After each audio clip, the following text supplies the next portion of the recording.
Okay, so is it live? Oh yeah, I think so. So hello everyone and welcome. It welcome to the stream celebrating the 692nd year anniversary of the coronation of Casimir III, also known as the Great. This is the second stream in Project 1000, and today we'll be playing a CK2 campaign from 1333 to 1370. So the years during which Casimir III ruled. Hopefully we'll finish it today, but if not, we'll finish it on the 30th, so the anniversary of the birth of Casimir III.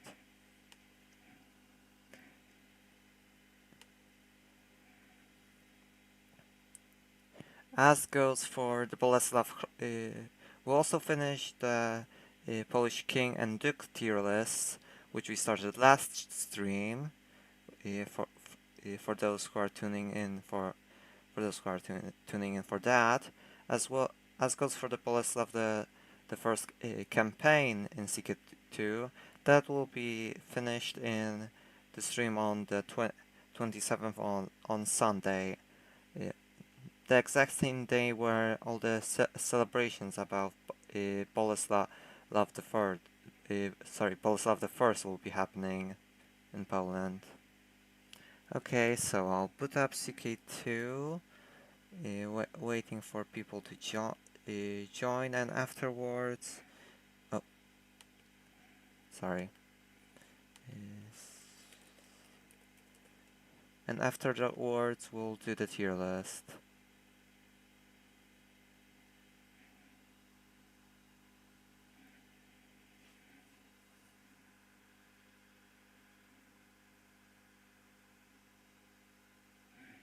Wait. Is my yeah. Oh yeah, it's working. So let's start the game. Make sure I have no mods attached and start.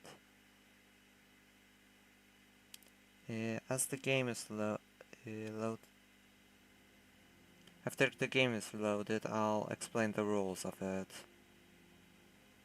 Actually...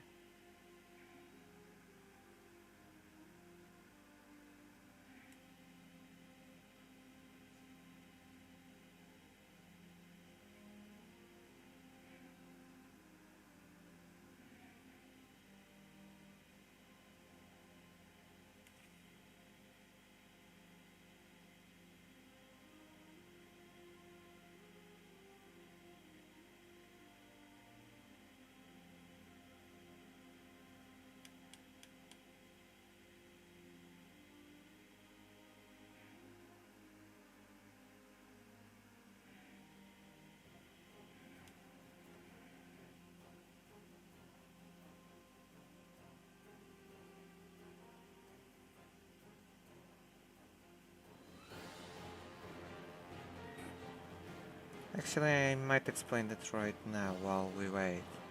So the goals of this campaign are the following. We assert suzerainty over Mazovia, which still wasn't done by the end of Vladislav the first reign.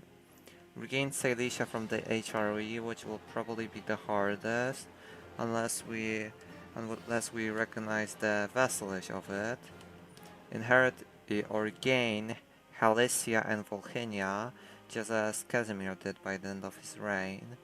Regain Pomerania, something which he wasn't able to accomplish due to the lack of due to insufficient forces, as well as develop the country, found the university in Krakow, which would later become the Jagiellonian University, have a male heir to continue the Piast dynasty, and finally the campaign will last from 1333 to 1370. I'll load the game. New... Wait. Oh. Close. 24/7. I might need to I might need to turn down the frequency since it's currently quite loud. Yeah, definitely.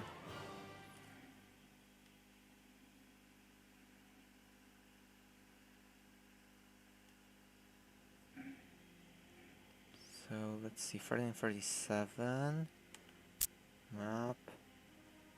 Oh, Poland has Kyiv for some reason. That's odd.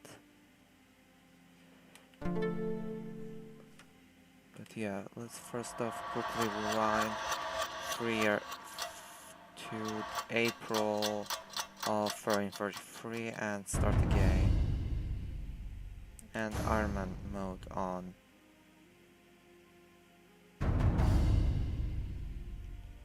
Yeah, let's mirror. Aye. I really need to turn down this frequency once I get into the game.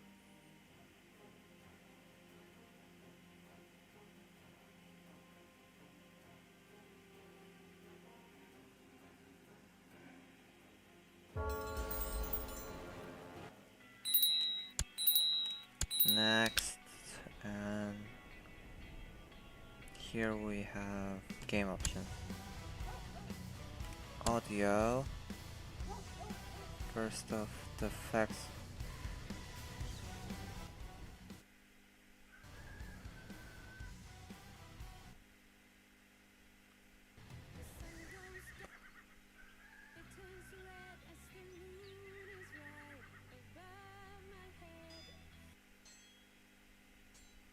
I'll actually turn off the soundtrack since last time I got I got a copyright notice for it. I wouldn't. Yeah, something like this. Yeah, maybe something like this.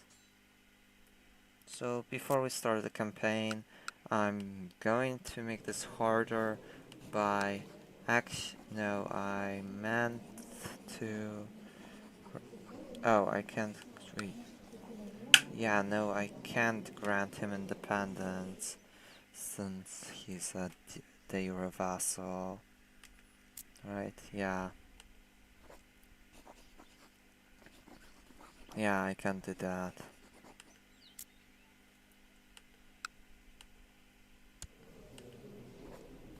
Yeah, nope.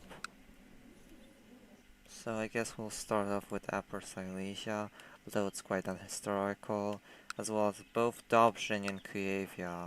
Mazovia is still unified, while in reality it was in three pieces between the Duke of Warsaw, Chersk, and Płock, who was a Bohemian vassal again.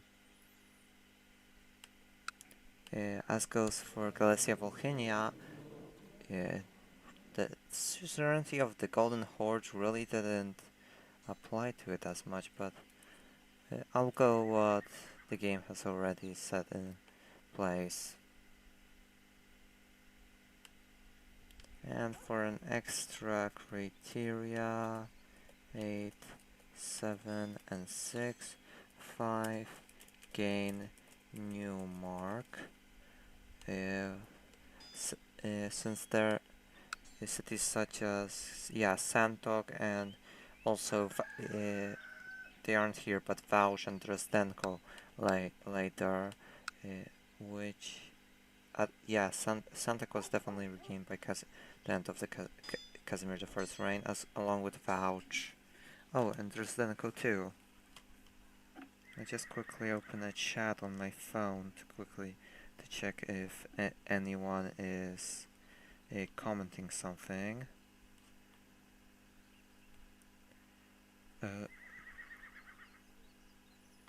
Oh, one person joined. Welcome. Oh, did one person join, or does it just say that because I joined? I'm not sure. Are there any likes here? Yeah, no, I think it's just showing that I'm watching on my phone.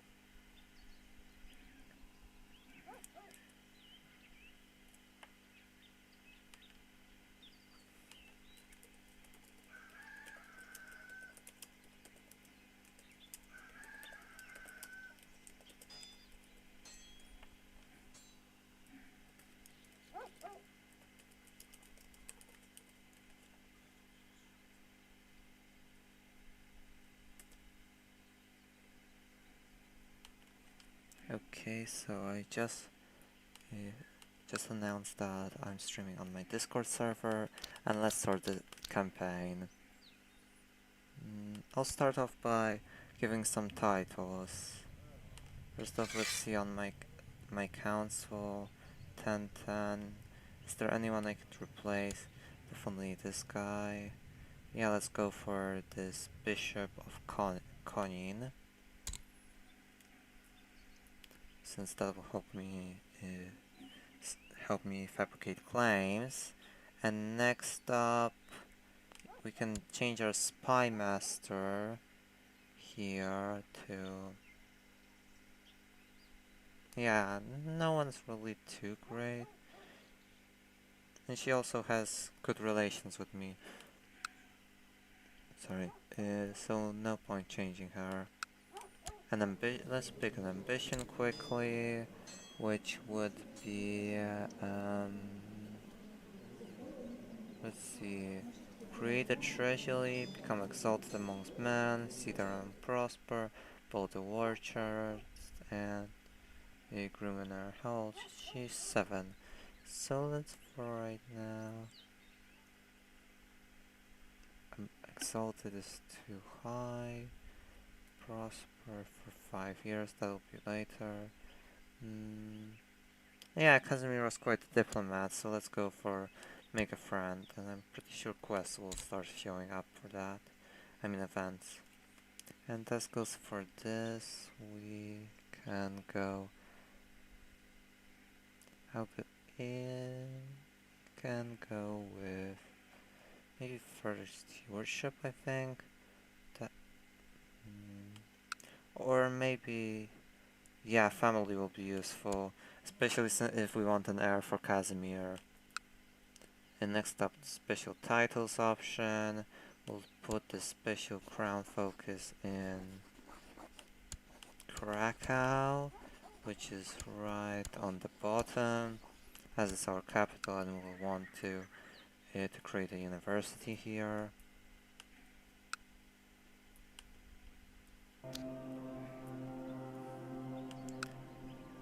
And it would be, yeah, we can create it. We just need 1,402 gold. That's a lot. So, let's not waste any time. Will the Duke of Mazovia... oh! Well, that was easy.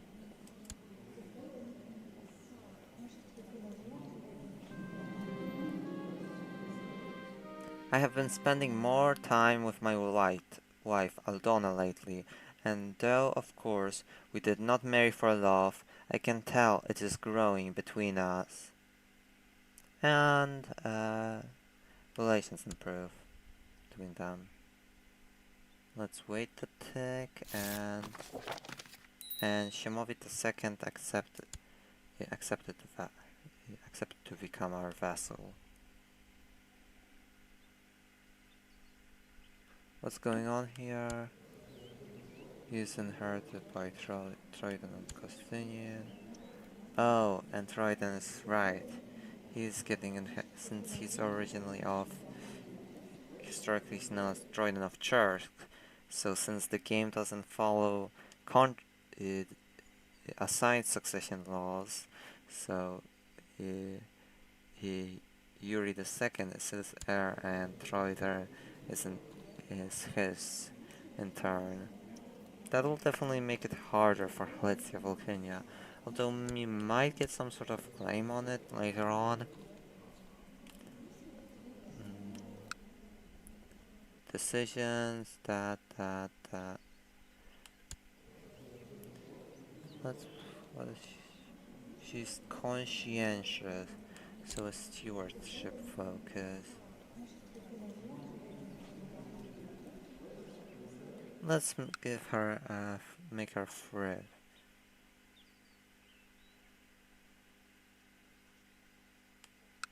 Oh, here, duty.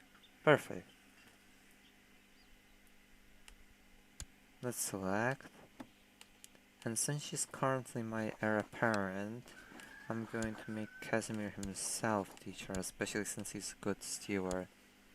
We might also need her to get an alliance, which will be either with Denmark, nationality, no. In any case, we're not marrying her so far. Don't want disaster happening with her accident, with Casimir not having a male heir. So let's let the game start since I've been talking for too long, and there's been a Jihad for Aragon launch. Oh yeah, a good way to attain funding will be Crusades.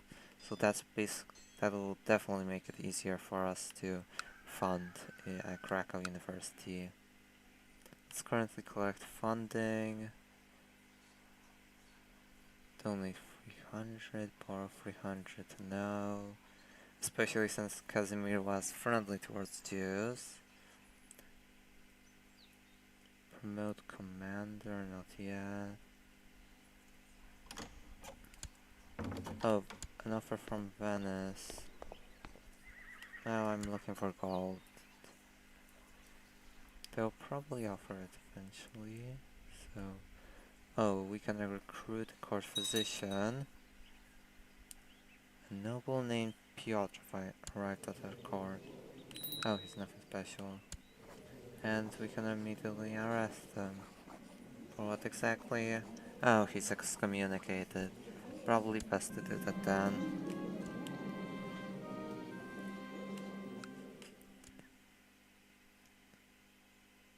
Wait, is there a play going on? No. Or no known schemes. Recruit a court physician, and let's see. There reportedly lives a Slavic mystic not far from our borders. Even though he is a heathen, the locals respect him and turn to him in times of need. Rumors say that the mystic, named Ivanis, is able to call healing spells into the bodies of patients. He would be willing to take up residence at your court for a small fee.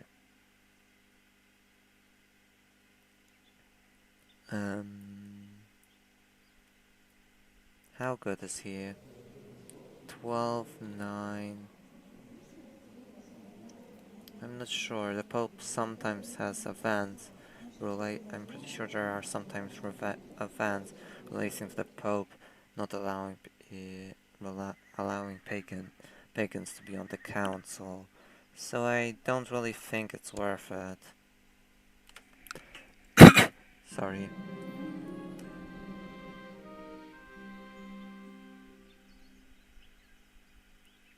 Oh no, someone's conspiring to kill Elżbieta.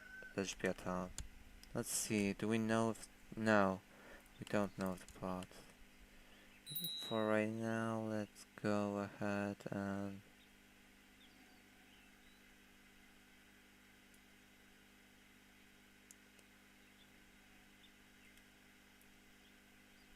Yeah, let's go with that. Yeah, and let's send Elżbieta to hiding. We can place a claim on Lebus. I don't think that's a good idea, especially not for just Lebus. Or maybe we can also regain Lebus. But that will be for later on. Let's go for the Teutons. How large is our army compared to theirs? 8,000 compared to 8,000. Though I'm pretty sure their warriors will be more resilient. Oh, perfect! A holy war, let me just check. Oh yeah, mercenary costs aren't glitched out in this campaign. Must have been that mod. Yeah, we'll pledge our troops. Oh, and we don't have a coast. Select beneficiary. Nope. I'll decide later.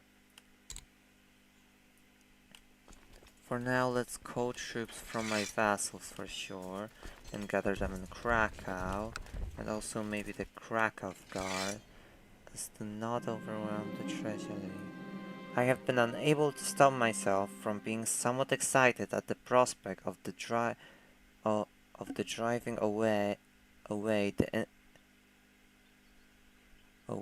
infidels from the Bahri Sultanate and restoring peace to those lands. I have not usually felt this inspired as a Christian, but maybe I'm changing. So Casimir becomes a zealot. That will be good for any sort of campaign. Let's see. Also, we'll recruit a few commanders. Let's see. Promote commander. Odon od Przedboż. Oh, he's... Wait, we have the maximum amount, don't we? Seems so. And they're all lackluster. Can we revoke someone? Oh yeah, relief commander for sure. Most of these are just vassals, so we'll just relieve them of their position. We'll give Odon this position, hire someone else. Jakusz of Bochnia. She'll make Jakusz a commander. And maybe a few others just in case. So we'll relieve this guy of command. Mayor Światoslav of Kalisz. Maybe I'll relieve him to improve relations. This bishop. Oh, and these two I already assigned. So let's collect this 2 more times. Pelkov Olsztyn, he's okay. And we can't do it anymore since we ran out of prestige. Now let's see, gold. How much do we have? Wait.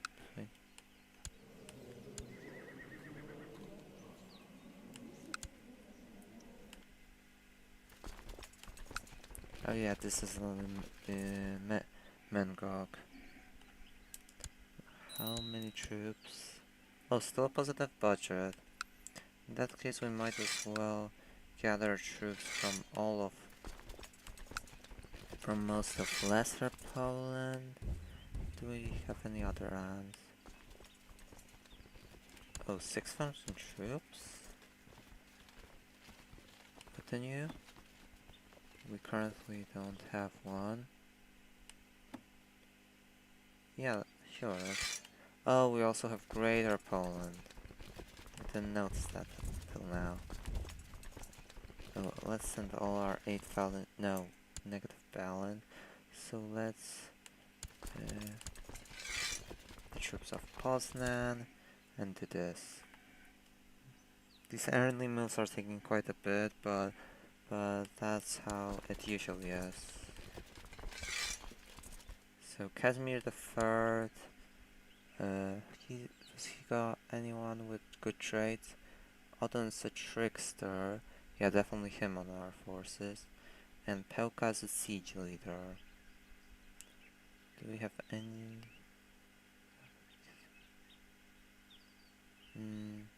We can go with Casimir. So let's go here. Since we don't have any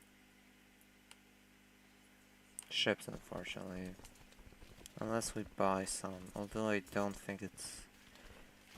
Yeah, I'm pretty sure... Oh, there are 10 ships. It's probably not worth it.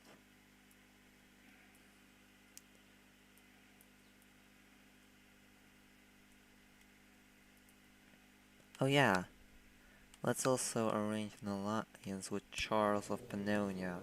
We can definitely do it. And oh perfect, Aldana's pregnant.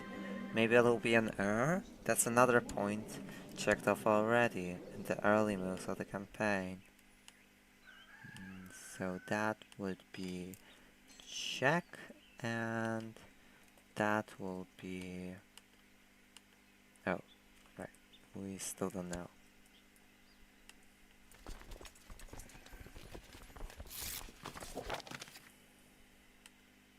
Perfect.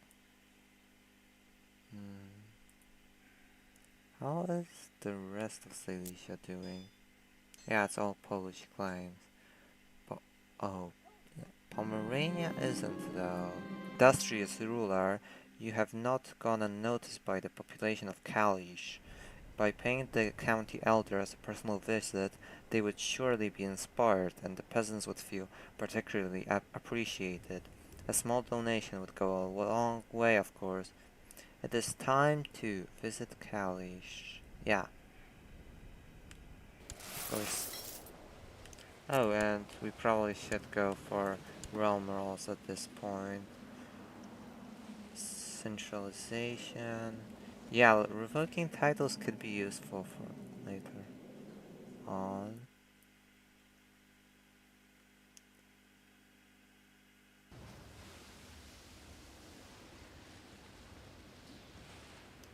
Oh.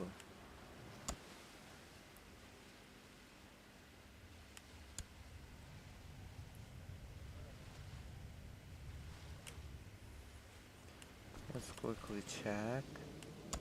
How about this? Most of the council with agreed to centralization.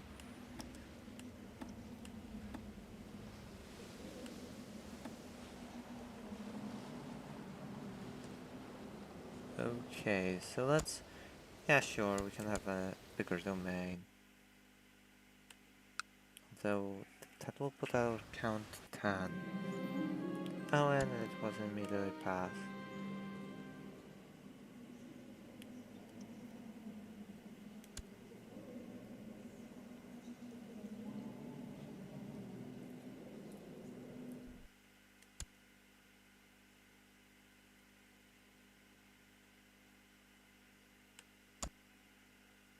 Council consideration. And the crusade has started. Oh no. I really should have paid it more attention. We've lost like 3,000 troops. Let's go to the northern Levant. Oh, we can quickly defeat an army here. That's one army down. As I walk through the streets of Halab, I suddenly feel someone bump into me. As a boy runs down the street, with a pouch that looks surprisingly like mine in his hand. We don't want content.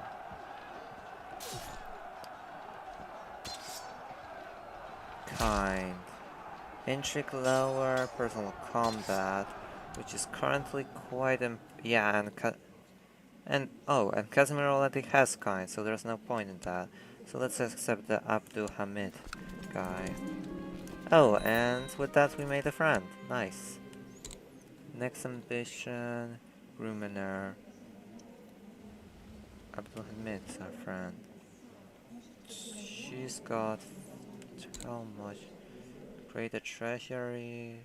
Oh yeah, we can create a treasury easily. We can also, where is he going to? Is Caridem? Sorry.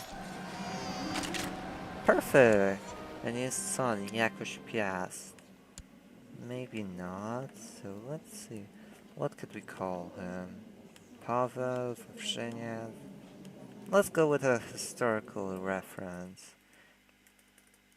Oh, we can't go with...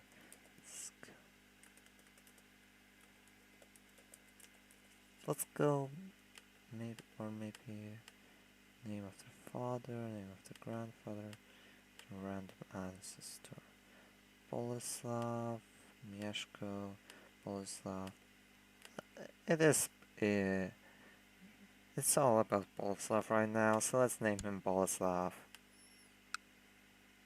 Originally I was planning to call him Kashko after Casimir's historical grandson, Kashko of Słupsk.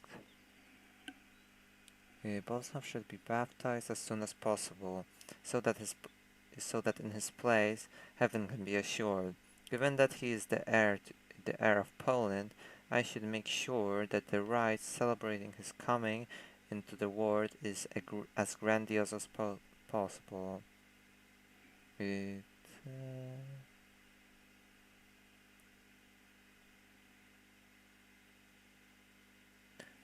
Why not? We don't mind an extra $100.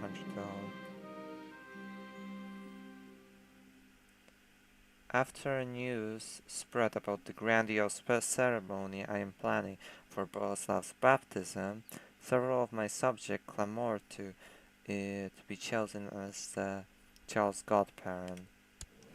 Let's go for my cousin, for Casimir II's cousin, Leszek of Kuyavia, who definitely didn't own that region, all of that region historically, but whatever. Yeah, let's go with the second option.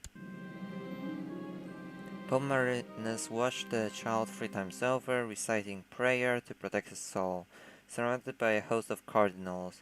Then he raised little Boleslav up for all the crown gathered in the cathedral to see, exposing him to the cheers of his future subjects. Oh, that's nice. I think we got... Oh, nice. We got a good trade. Maybe if we would like to continue this campaign further. Let's go. Victory at Iskandarum, and we captured someone called a noble called Okotur of the Bukhari dynasty. Most troops, yeah, 30,000. No way I'm going there. Oh no. Wait, 7,000. Yeah, let's retreat and get reinforced by Teutonic soldiers. Okay, now the Teutons are... Hospitaller soldiers, sorry. Oh, never mind. We have to aid the Hospitallers in this battle. We have a stronger army, no problem. They have a river crossing, which is even better for us. And none of our flanks were destroyed, and the Battle of Teluch is a complete victory. 2,000 troops to nearly 5,000. Let's immediately head to Antioch.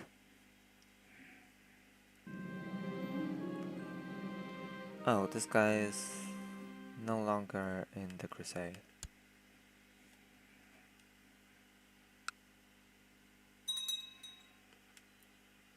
Large number of the famished defenders of Heretica have succumbed to starvation. Oh, this place. Oh, Antioch's underneath, okay. The alliance between Casimir III and Charles I has broken down. That means Oh, wait, Charles II? Where's Ludwig? Oh, sorry, not Ludwig. Yeah, I always forget because it's Ludwig in Polish, so I automatically think it's Ludwig in English, but it's actually Louis. Oh, the kingdom split. Nice, we can no. Huh? Form an alliance. Louis at Greece. King Louis of Croatia agrees. For I now improve relations with the King of Pannonia or Hungary, since an alliance with Hungary will be crucial if you would like to war with the HRE later. Still seems a bit risky going to the south. No thanks.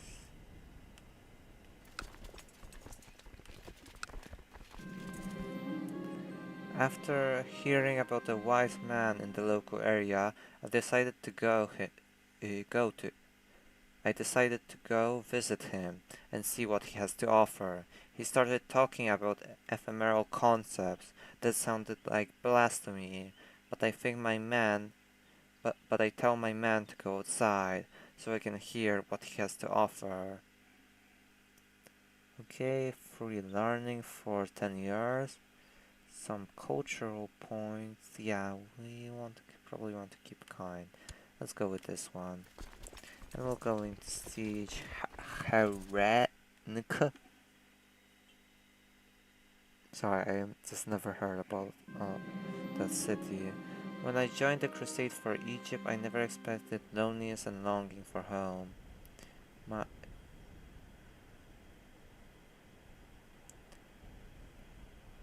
my men looked up to me, so I have to continue the facade that everything is going right as we move closer to our goal. Oh, we gain diligent. Yeah, we'll go in for diligent for sure. This will increase everything for us. And the health reduction will be countered by our family focus. Do we, did we gain it? No, we didn't gain stressed. Perfect. Okay, so Harren was besieged. And we'll head off to Egypt. Let's go straight for the capital of Cairo right now. And we can imprison someone. Leszek II of Kuyavia. Kill Shamomis Piast. For that, I'll just quickly check. Revocation of titles. We can't change anything. Yeah. Oh! Right, I forgot. Oh, but we need a new marshal. Would be Yakush. Oh, and Helvetia Volhynia broke free. Nice, we can... Oh, not nice. We can actually have to go to war with them later on.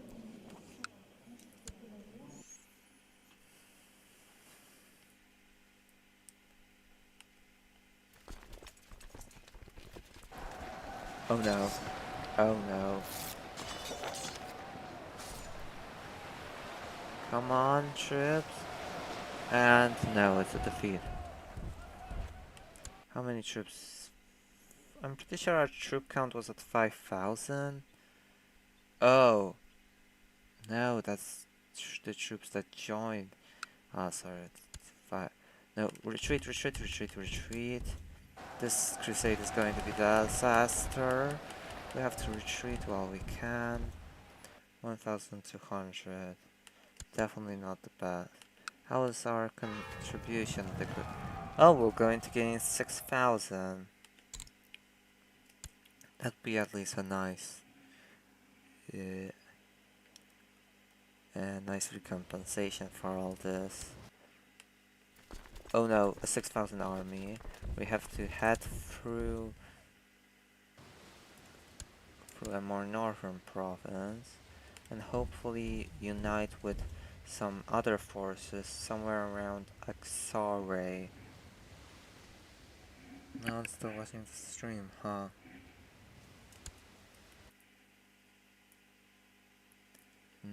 They didn't join us. In that case, let's try to pursue them. Oh, they're going to... Oh, they're also in Antioch. Oh, we can actually join them for a battle for some extra war score.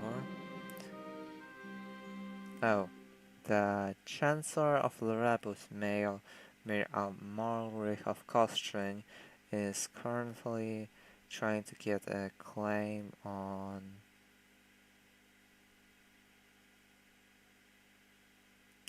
something. I'm not sure what. And they gained a claim on Poznan. They're no threat to us. And and we gain some positive relations with China II. Great. We won this battle at Latakia. It looks like an abandoned battlefield. The dead strewn across the landscape. The Crusaders certainly met quite the resistance here in Antioch. Can either bury the Crusaders or salvage them for valuables. Yeah, probably bury though. Which just gives us an extra free diplomacy. Great. That would be incredibly useful when facing off with the HRE. What do we have a crane on? Oh yeah, Agustinian. The siege of... wait. What's go... Oh. He declared war on us. Yeah, Polish troops really need to head home.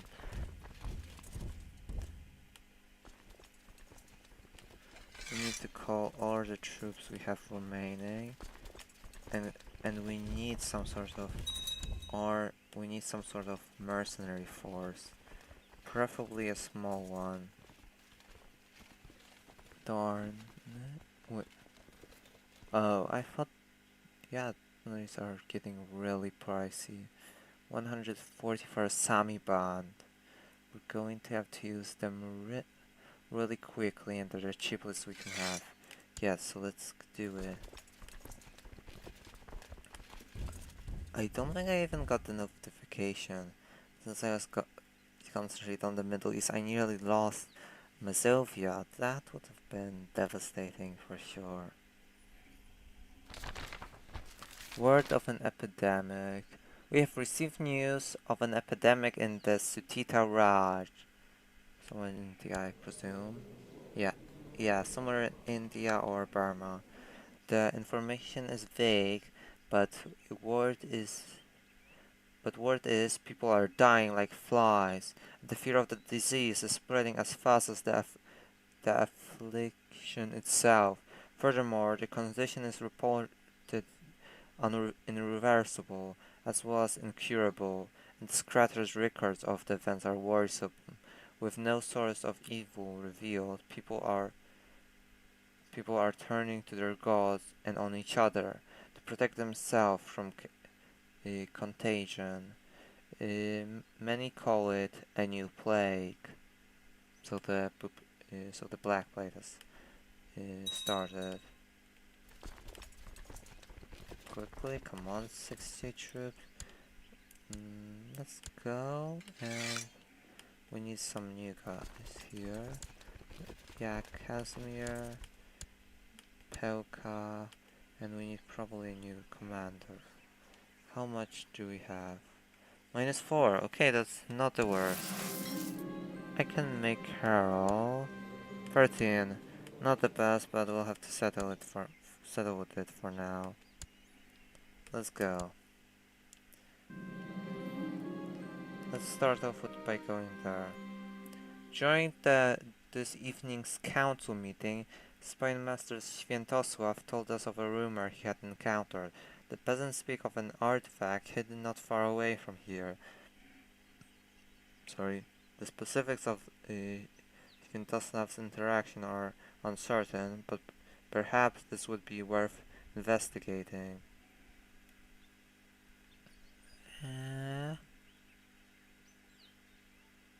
Yeah, sure.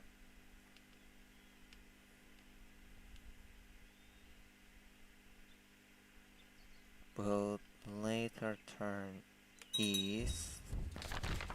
Strangers beyond the sea.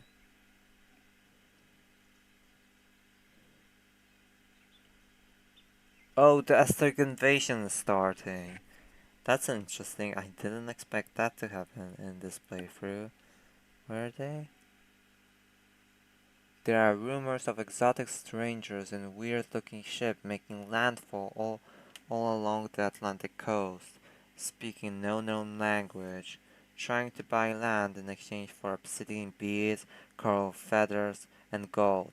After refusing their offers, local rulers were apparently threatened with terrible curses and the might of an emperor, a great emperor from beyond the Atlantic Ocean.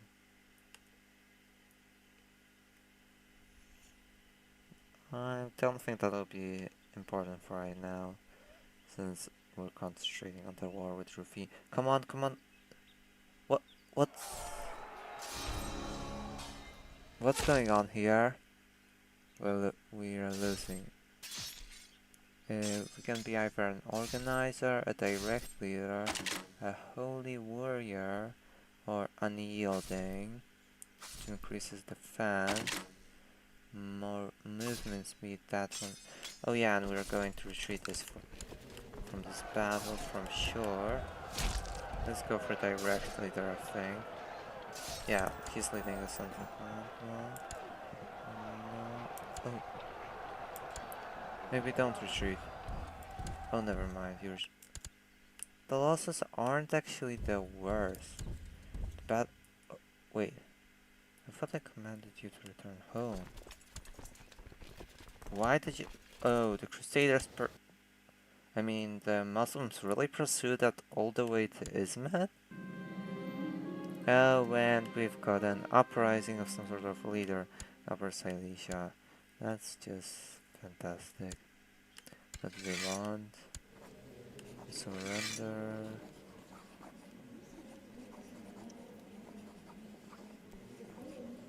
Kuno becomes independent. Yeah, but... Oh, he gains the county of Upper Silesia. I would have done... I would probably have normally... But let's concentrate on the Rus for sure. We currently really need it. Let's gather all the troops we can get. Meaning whopping 500 and a couple hundred.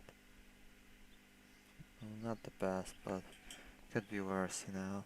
Oh, the Crusade is actually getting nearly one, I guess. Oh, and 5,000 gold. That'll be nice. The university will soon be achieved. Oh yeah, and we can immediately put that. Have a male heir in the W section. I mean V. We need to head to Łomża first, followed by Plock. Oh, quick. Perfect. 5,000 gold. Oh, and I got the achievement since I didn't really play Iron Man mode before.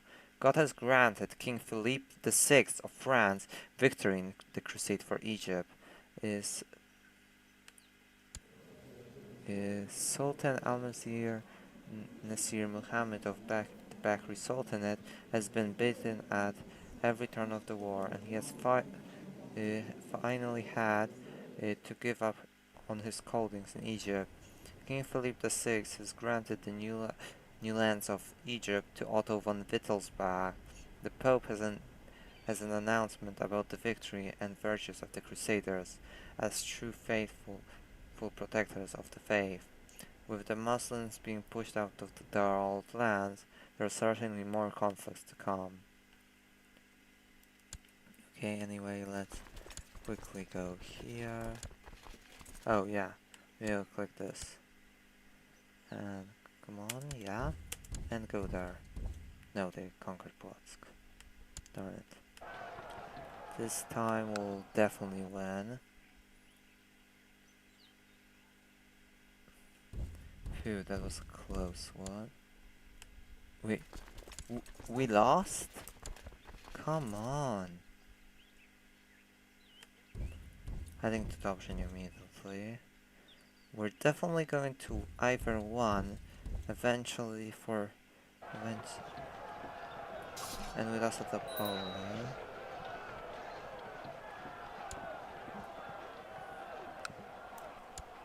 Finally, a victory at Plock. And then we're going to go to Apollo. Just assault. Oh, perfect. They still hold leave, but at least we have the advantage. At least we won that battle. And we need more mercenaries. Someone cheap, preferably. Not too much cost. 1,200, that's too low. Let's currently head there and recruit a Bulgar brigade. Since wall 1,000 is not... Wait, 1,000? Oh, actually we can go with the Sami band, which is already under our contract. Let's go with these guys as well. And What? Oh, only 148 soldiers. They were defeated in some battle again. Or was it already like that? Okay, let's unite these soldiers at Wieluń. And next up head... Come on, please be faster, please be faster, please be fast. And they weren't faster. They defeated the rebellion though extremely quickly. And we keep over Silesia. The... Oh, pay to win a war. Win a war using merchants. Nice. Quite a funny achievement.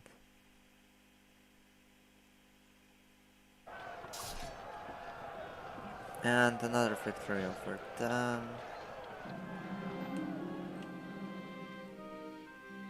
Victory at Vyshogrod, and we captured one of their bishops. Next up, let's go to Lviv and reconquer it. How much gold? Oh, only 3 gold per month. That's not that much. Let's quickly do a start. Let's quickly storm the city and gain it. Next up, young.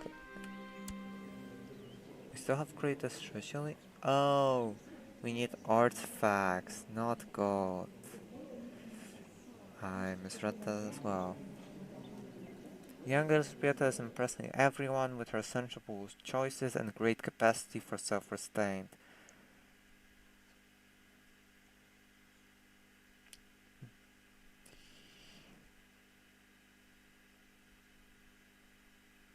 Yeah, let's let her get just, and she gained it. Successfully intervene in youth development to force her ideals, I'm guessing, and follow me. Also another achievement, and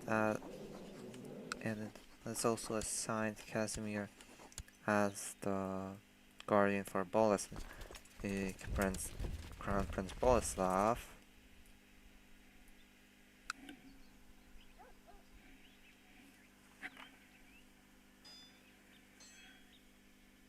No one's still watching.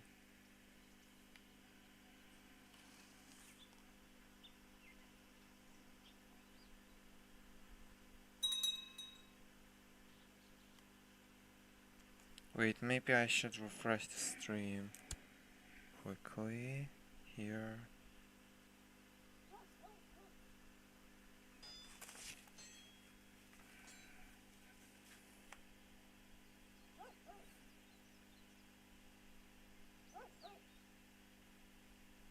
Oh, I think my chat broke. Oh, there are actually 6 people on this stream. Welcome, everyone.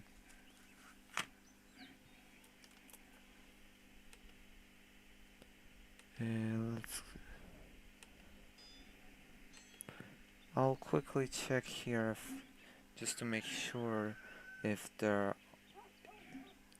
anyone commented something in the chat, because I think my phone is glitching.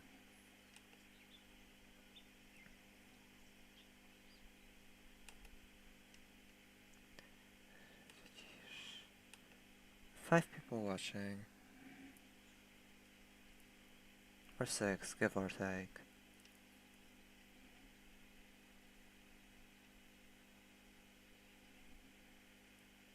The chat box.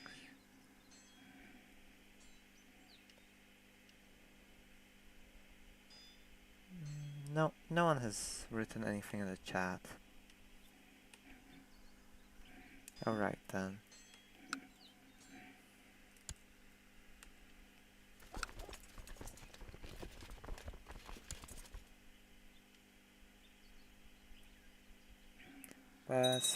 Sorry for not noticing you guys. My phone was glitching and it only said 1 viewer. Oh, and 2 likes, thanks.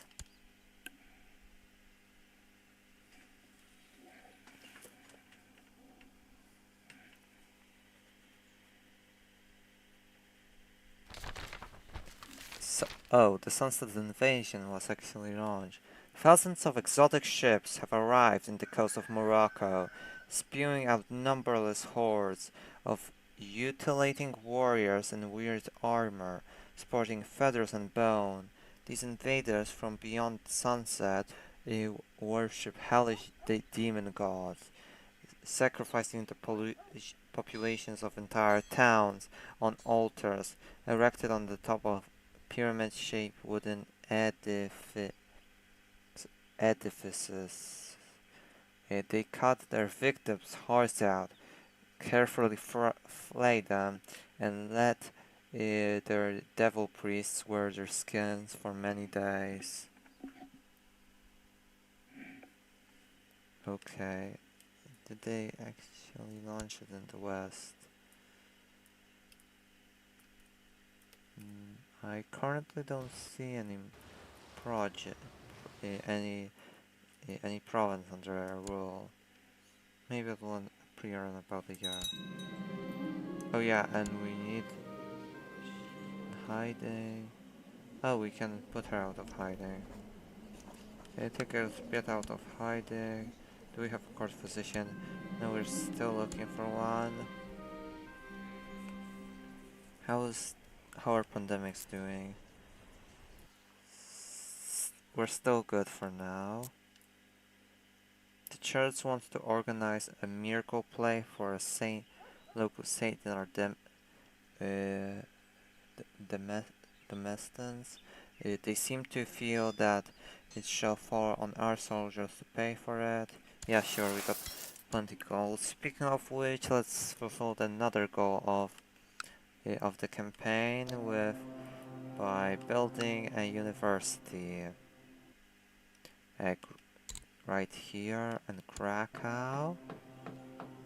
And we're immediately calling it not the Jagiellon University, since the Jagiellons don't exist, but maybe the Piast University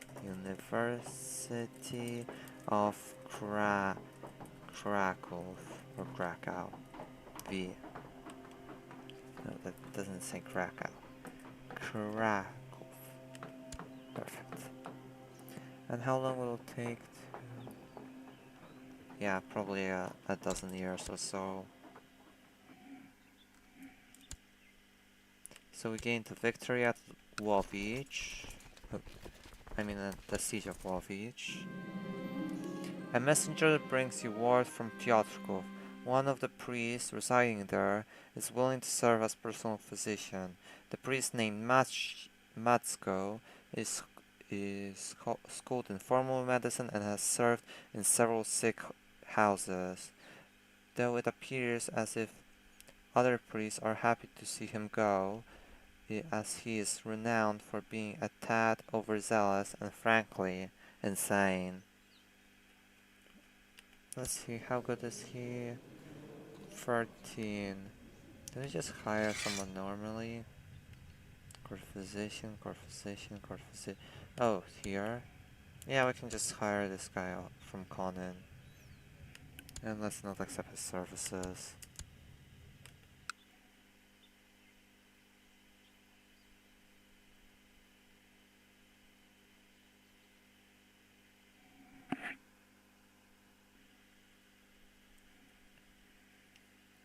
And we finished the siege of Chersk. So this compound.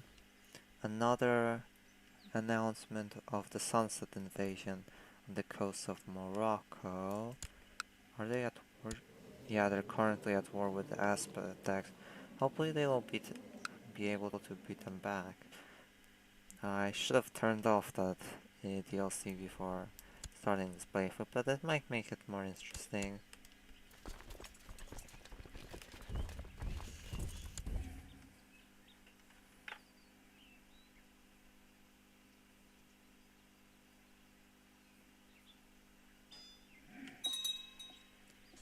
The Ruthenian army is currently fighting some rebels. And India ravaged by plague. The plague has spread across India, from the North River Plains to the southwest tip of Kanyakumari. While the people sought refuge in the temples at first, now they lay too deserted, and the only corpses bowing before the gods. Bodies bloated before recognition float down the Ganges. When will it end? Let's go to his capital of Bells. Yeah. Especially since he's seemingly getting attacked by a theocracy and Podlasie, so that's Lithuania.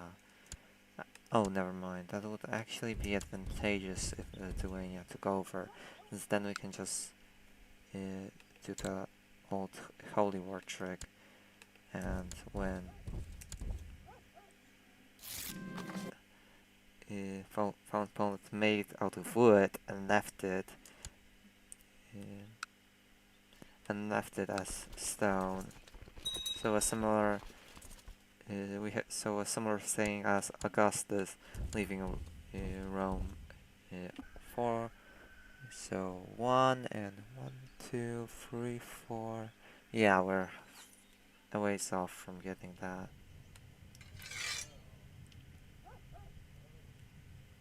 Oh yeah, and maybe we could also, yeah, improve the distance is good. Brutalizing is not the goal in this game, it will just hurt our overall expansion plans. We don't have enough money not to collect taxes. Yes, so let's go with that, and here, train troops or organized army. Currently we don't have a retinue, so let's organize the army. A large merchant caravan from distant lands has arrived at the gates of your stronghold. Their leader, a jovial man of massive girth, pleads with you in a strange accent to grant them shelter from the elements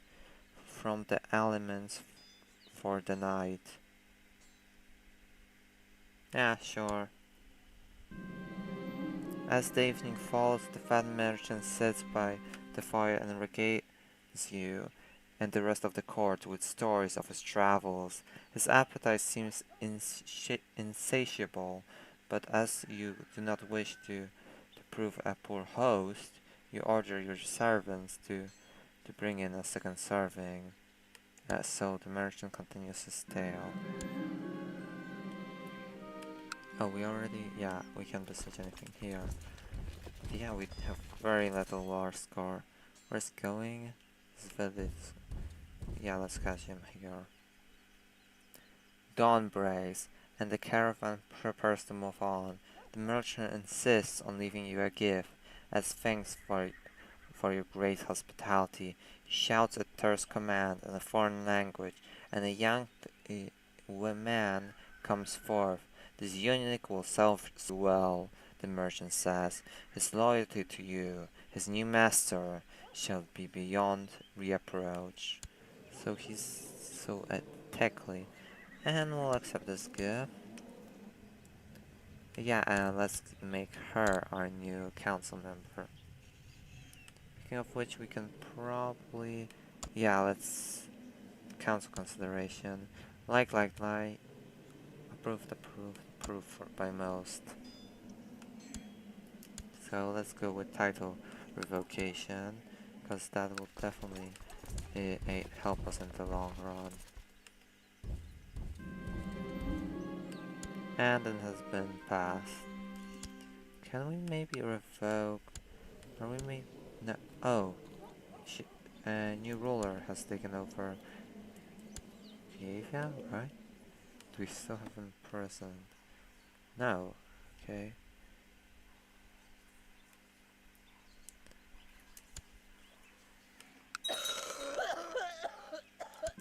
And that 65, our mother-in-law, has died. Oh right, because Casimir is married to Aldona, who's a Lithuanian princess. Bolin and Shemovit Piast. So in this timeline, the son of Yuri has been captured by us.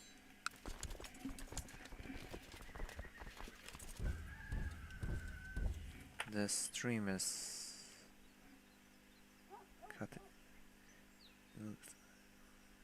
losing connection for some reason on my phone. Oh, and another person joined. Welcome.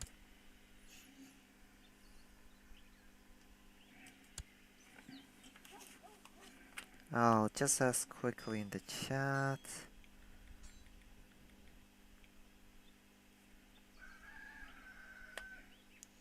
Alright, so maybe to not keep you all waiting. Oh, and a like, thanks. To not keep you all waiting, so tier list at, how about 11:10 p.m. Central Central European time. So in 28, or maybe at 11. So in 18 minutes we'll do the tier list, and then that will probably take another half hour, and then we'll, for the last 30 minutes of the stream, we'll return to the game.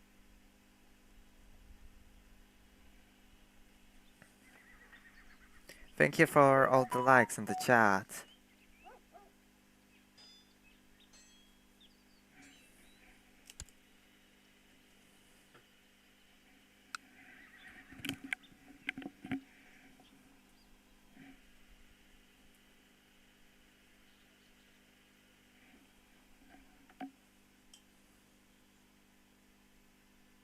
I'll just quickly check something.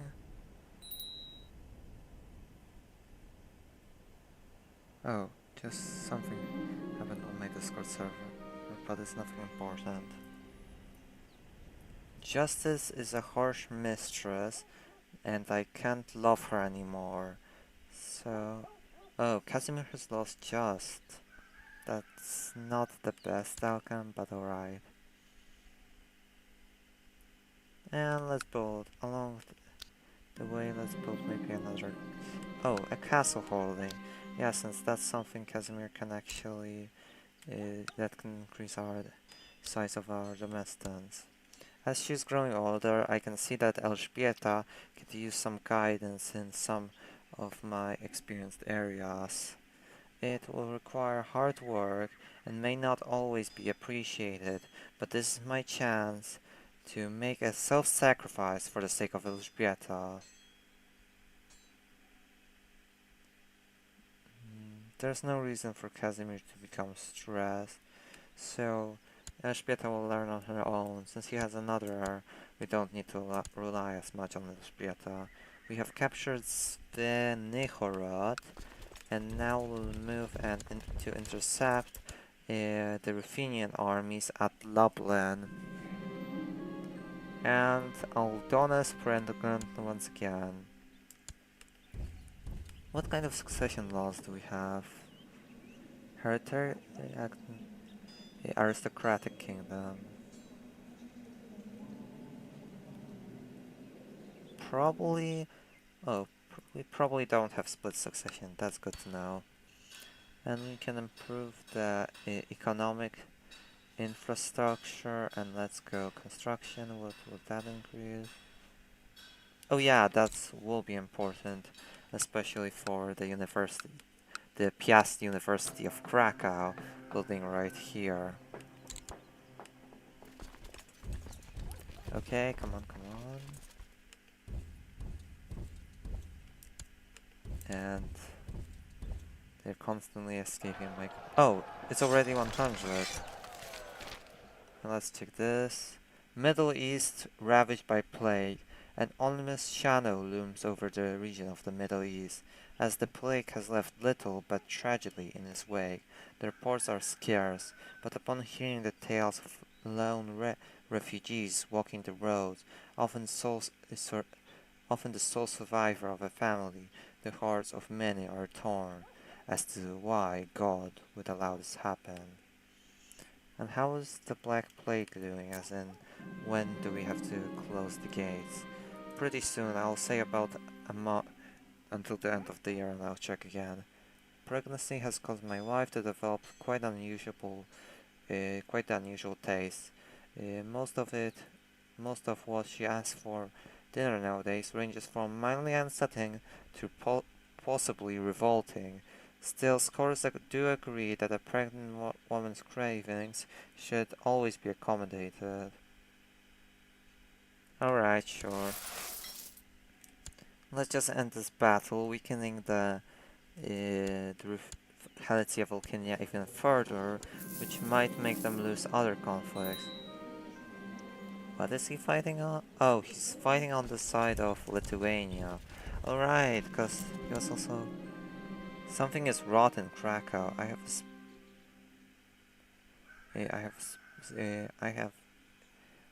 have had suspicions about a plot, maybe an assassination or something, having unraveled in front of my unseeing eyes. And I will find out what is going on. I think I found the culprit. And is she doing something actually? I caught the cook and technically plotting against me. When I confronted them, they denied it at first, but broke out and confessed that they are planning to humiliate me. How they plan to do that, they refuse to say. But she isn't actually plotting anything. And yeah, this will be the perfect opportunity to start claiming Danzig for ourselves. Yeah, and let's return the armies back.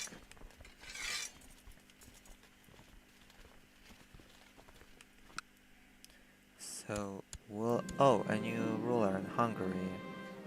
Since Charles II died on... No, that's Louis. Charles II died of the plague on the 9th of September. Oh, that's surprising. His Spymaster Sviatoslav has finally returned from his travels and has brought with him a small box containing a single finger bone. He assures me that it belongs to a saint and therefore is most prestigious to present.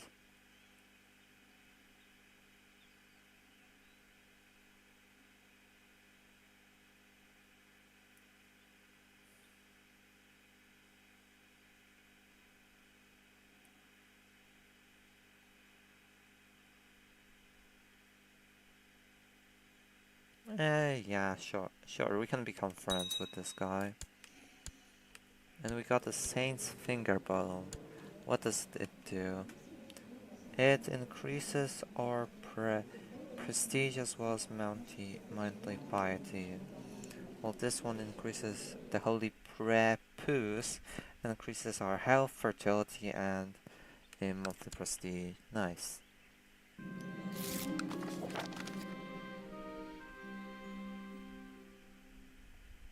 Oh, and this guy stopped.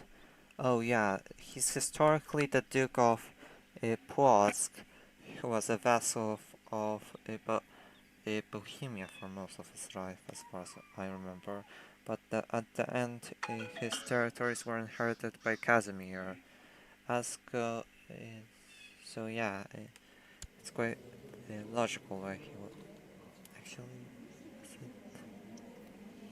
But at least in medieval, as goes for medieval standards, it's quite logical that he might have wanted to regain control over Mazovia. I have noticed Marshal Yakush's hard work, and everyone seems to like him. I am deciding between having my marshal heighten the morale of my troops, or try to recruit more soldiers. Yeah, let's get more troops, for sure. This can help in any sort of war. Speaking of which, how are the Holy Roman Emperor's troops doing? 46,000, that's a lot. For some reason, she is married to Vsevolod Andrei and Alexandrovich. Okay then. How is your team doing? Well, he'll. Oh yeah, perfect. He he'll agree for an alliance. And what happened to Louis? Oh, he died on suspicious circumstances in 1335. And how's the plague going? It still hasn't reached us yet, so we still got a bit of time. Persia ravaged by plague. Speak of the devil. The trade routes of the east have become less traveled as reports of the plague spreading in the Persian expanse have increased in frequency. Entire villages are gone from the world of the living, disregarding the wealth and good harvest the area was enjoying. The reality is stark as death continues to spread and despair pave its roads. When will it end? Okay then, so let's continue the game for the next 8 minutes. And our predecessor Shivo is complaining. We can be merciful, why not? Speaking of which, we can gain a bit of gold. Not much. It might be useful in the long term. So ransom Christina of Cherven, this Bishop Mishchivoy, and oh, he's already considering another offer from us. Okay, we'll wait until the tick. And that's done, and that's done. We'll do that and continue the game. And he has been freed.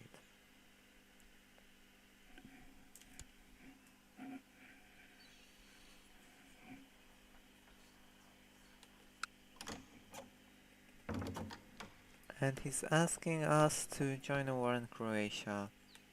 Sure, why not?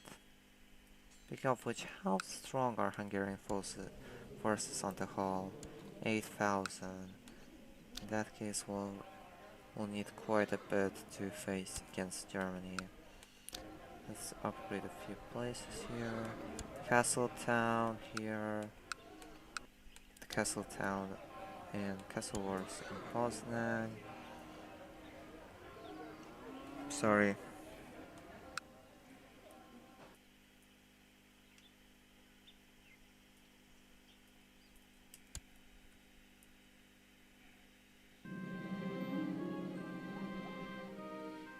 Defensive pact opposing Ludwig II Wittelsbach has been disbanded. Okay then.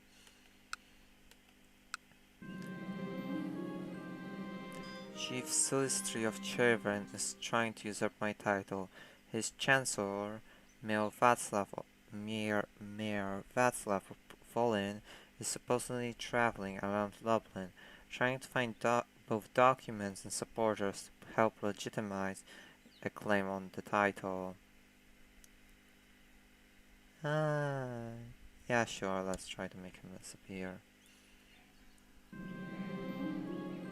And this is a failed, and he's continuing to fabricate a claim.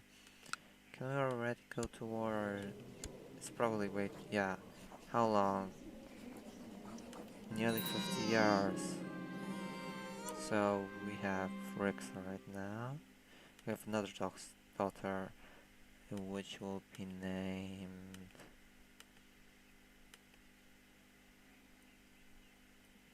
Alright, sure, let's go with Atleta. I mean, Casimir has another daughter. Can we do... Oh, we can actually go to war with them, nice.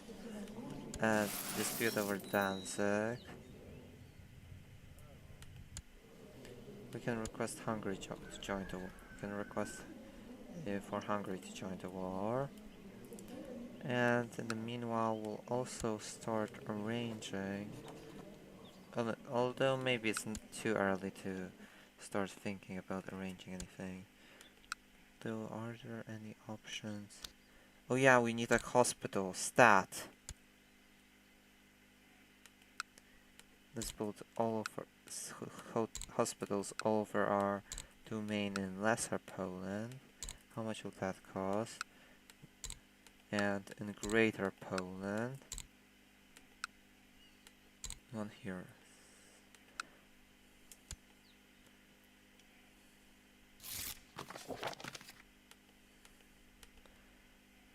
And maybe one yeah, there's already one beginning built there.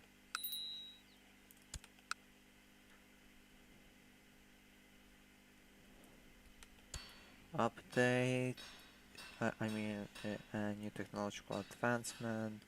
We can get legalism. Yeah, legalism is probably the best option out of it. Oh right, the Teutonic War I have was concentrated on hospitals I completely forgot about it. The plague is approaching our borders and let's call in our troops, of which we have 8,000. Gather them in shots. We really need to end this quickly. Oh, and they have 13,000. That makes it even more dangerous. We need about 5,000 troops. So, this Breton let's hire this Breton band, which costs, yeah, 45 in upkeep. So let's go here quickly. I thought it would be lowered, but guess not.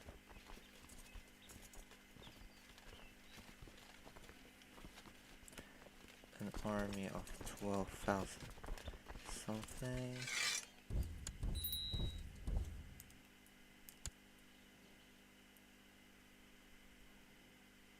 Let's head straight right into the heart of the Teutonic Order. 2 minutes, let's see. Oh, they're already fighting a war. In that case, we'll just go here. With Lithuania. Oh, this is actually perfect. We'll quickly siege this down. Wait.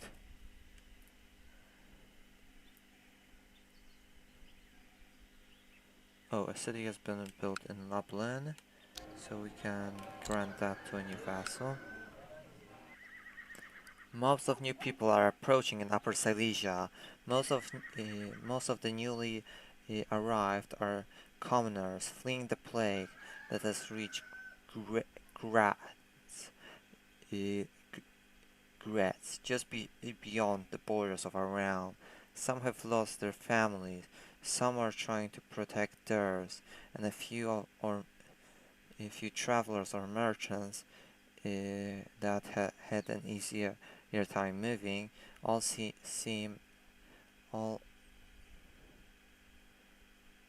of them seem to have witnessed indescribable horrors.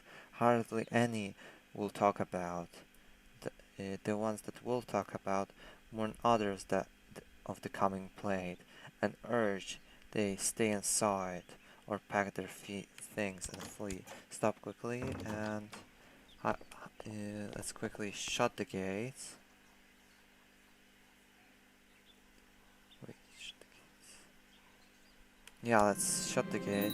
Some commoners have gathered outside as guards start closing the gate. At the sight of Trump silences the curious chatter coming from the other side. And on the meanwhile, Casimir and this force will need to quickly get this. No solid stars get into seclusion. And it's 13, so 1 more minute, let's try to quickly finish this. Oh, we lost. Oh, we're in seclusion, that's why. Let's quickly give this guy central command, 5 days. Oh, let's quickly go to Marienburg. And our father, so Gediminas died. so our father-in-law, and he's followed by King Gleb the Mule. Oh, Black Plague, Black Plague, Black Plague. A quick assault. He's proposing a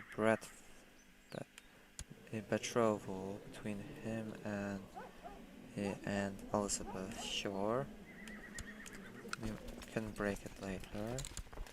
Quick. Let's go here. Let's go here.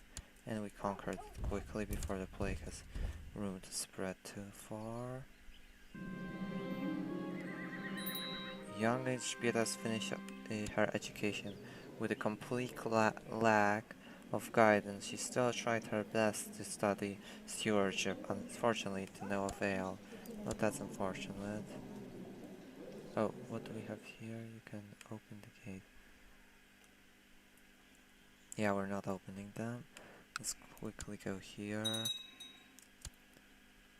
Oh, our steward has also secluded this now. United States, and Aldona's pregnant again. Southern Europe ravaged by plague. Panic is rising as Europe reaps its victims across southern Europe. Peasants and nobles alike have gathered in the churches to pray for mercy from their God. As even the great Rome has been littered with corpses, many fear that the taint is sent by him as punishment for people's sins. Okay, 1303. Let's quickly storm this. Storm this place and Black Death. Let's split off special troops. Split off the mercenaries. So since this is the Polish army, we can't afford to lose. So they are going to go their turn. This goes for them. They are quickly going to besiege everything they can.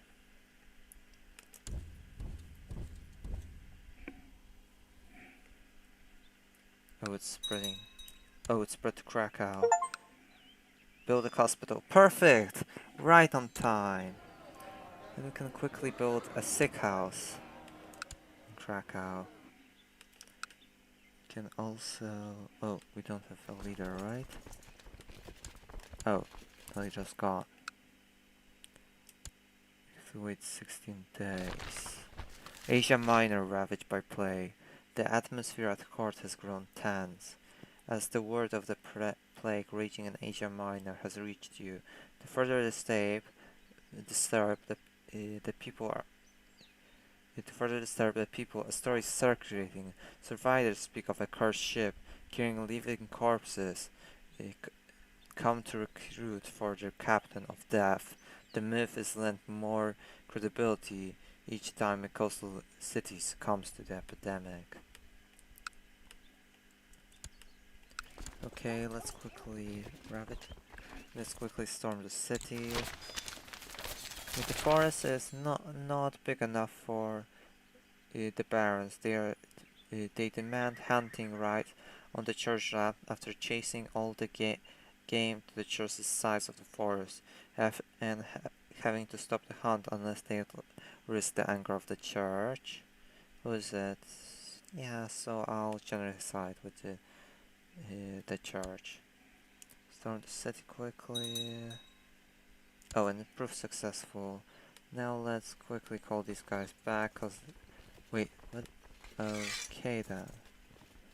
Apparently that wasn't. Those weren't. Oh, and the 13,000 strong army. So, let's take a break for now, just like I said, and start doing the tier list. Check here.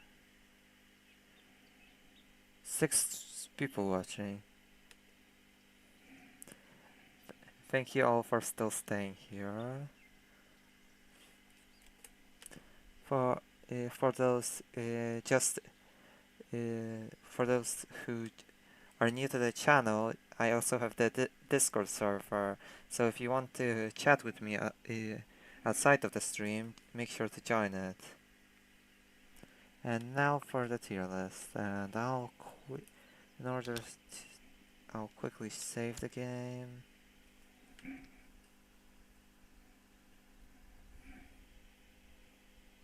Was it saved? Oh, yeah, it's saving automatically since it's Iron Man game. Let's turn off master, effects, music.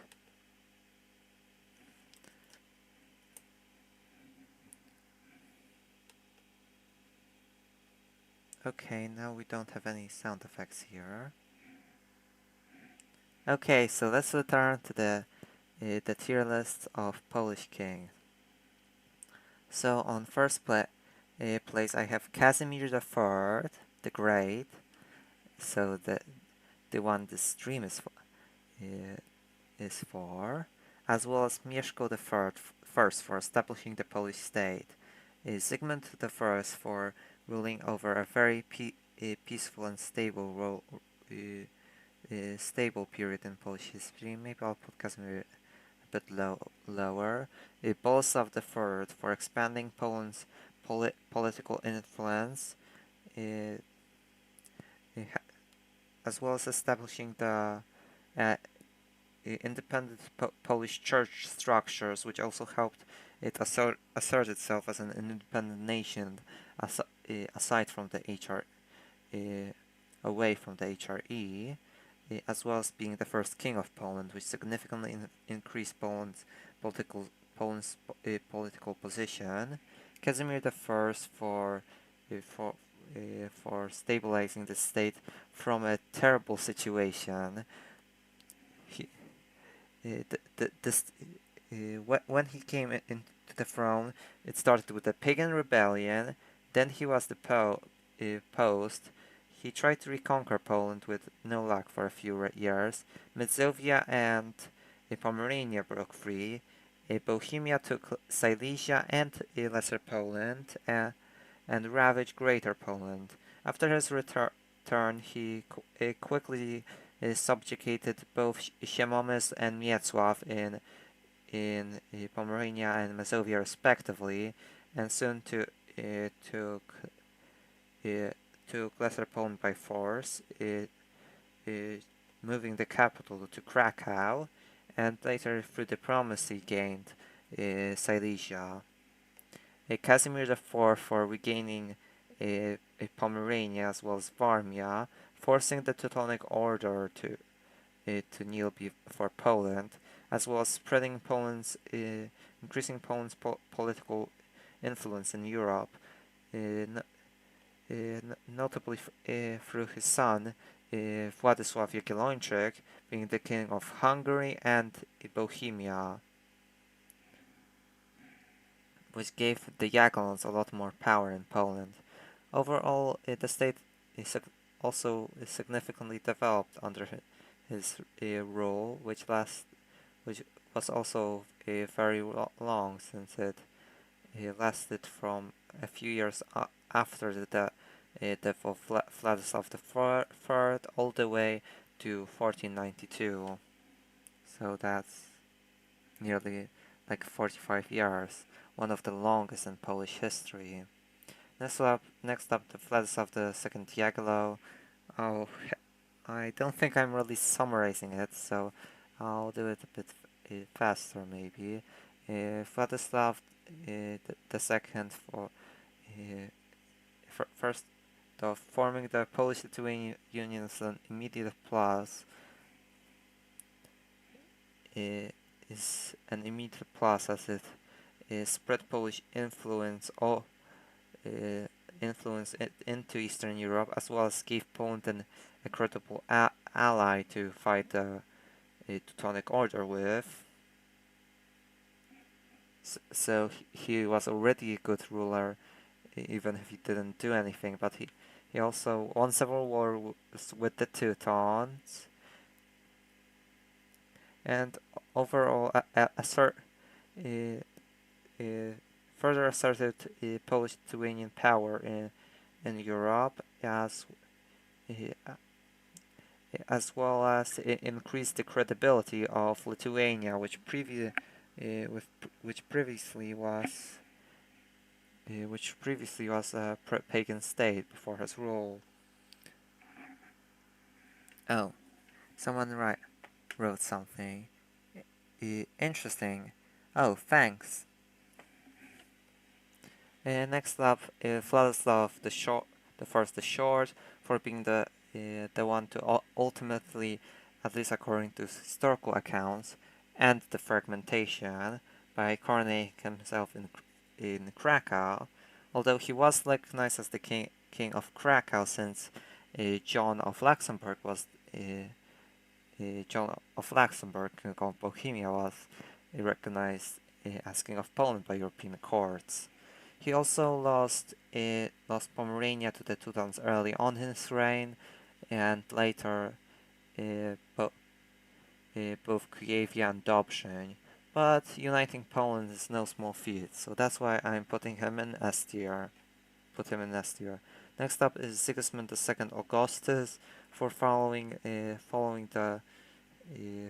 also ruling over a prosperous period following Sigismund I's reign. Jadwiga for establishing the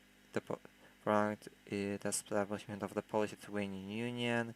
Overall, being a good ruler, notably reconquering Halicia Volhynia, as well as giving her remaining funding to the Jagiellon University. Boleslav I the Wry Mouth for reconquering Pomerania, and to be fair, his testament and the following subsequent fragment testament was a good idea in theory, and could have actually worked in a different set of circumstances. And he can't really be blamed for the fragmentation, as for instance, previous times that Poland was divided between several members of the Piast dynasty, such as under Mieszko II. It quickly reunified, or even at the beginning of his reign in the conflict between Zbigniew and Boleslav III, Poland was also quickly unified. Although it is interesting that he still went, and he probably went with the succession plan due to not wanting another warring period like between him and Zbigniew, which ironically caused that. Next up, Siemomys and Siemowit, for being the first ruler of the Piast dynasty, at least according to some sources, and possibly establishing a retinue for the Polish state, as well as expanding it further to Mazovia, possibly. Next up in B tier, although he probably actually, if these two are in A tier, might as well actually be in A tier, as Boleslav II, known as the Generous, as well as the Bold, and I'm pretty sure some sources also give him the nickname the Cruel due to his murdering Bishop Saint Stanislaus. Overall, he was a good ruler, further asserting Poland's independence from the HRE. He also was successfully building a coalition against the HRE before his death, intervened in foreign states such as Hungary and the Rus, the latter of which he did 2 times successfully, reasserted Polish territory over Red Ruthenia. Next up, Przemysl II, for being the first Polish king in over 217 years, although he only ruled for a year,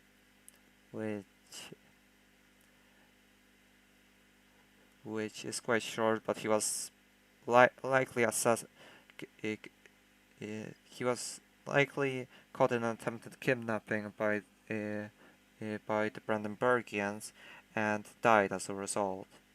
Next up, and he next up Lastek also allowing the foundation for the formation of the Polish state.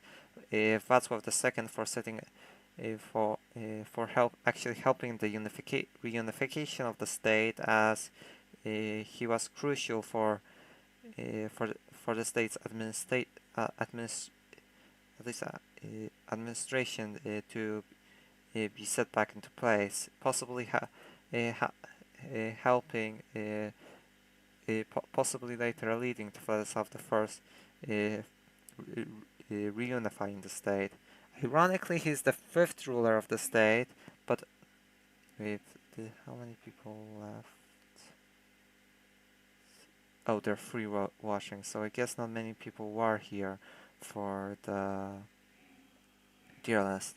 Oh, maybe I'm a bit boring by repeating this. So Václav the fourth. Yeah, so that's for Václav the second. Alexander Jagiellończyk for increasing prosperity in Lithuania, although he did rule quite short. Jan I Olbrecht for being a quite good, decent ruler. His reign was again quite short, so it's difficult to rank these two. Zbigniew, he lost to his brother and prevented him from expanding expanding into Pomerania from some time, even not aiding him when the Pomeranians were the ones who attacked him. Vladislav I Herman for being controlled by Sieciek for most of his reign, and later losing most of his territories to his sons. Václav II, third for only ruling for a year, quickly getting assassinated. Ludwig the Hungarian for generally not ruling over a state. As goes for Hungary, he probably would be one of the top. He's one of the top rulers, since he was also known as the Great there. Ironically, two rulers ruled over both the rulers of Hungary and Poland,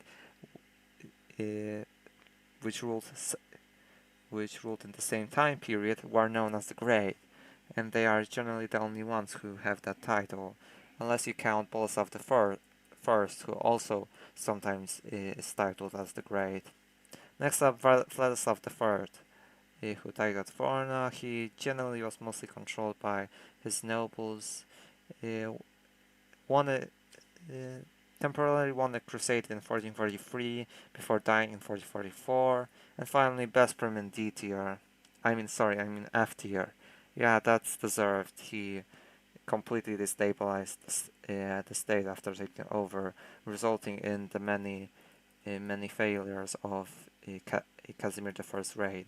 Oh, also I didn't mention anything about Mieszko II Lambert. He was he was a competent and well-educated ruler, renowned for his time,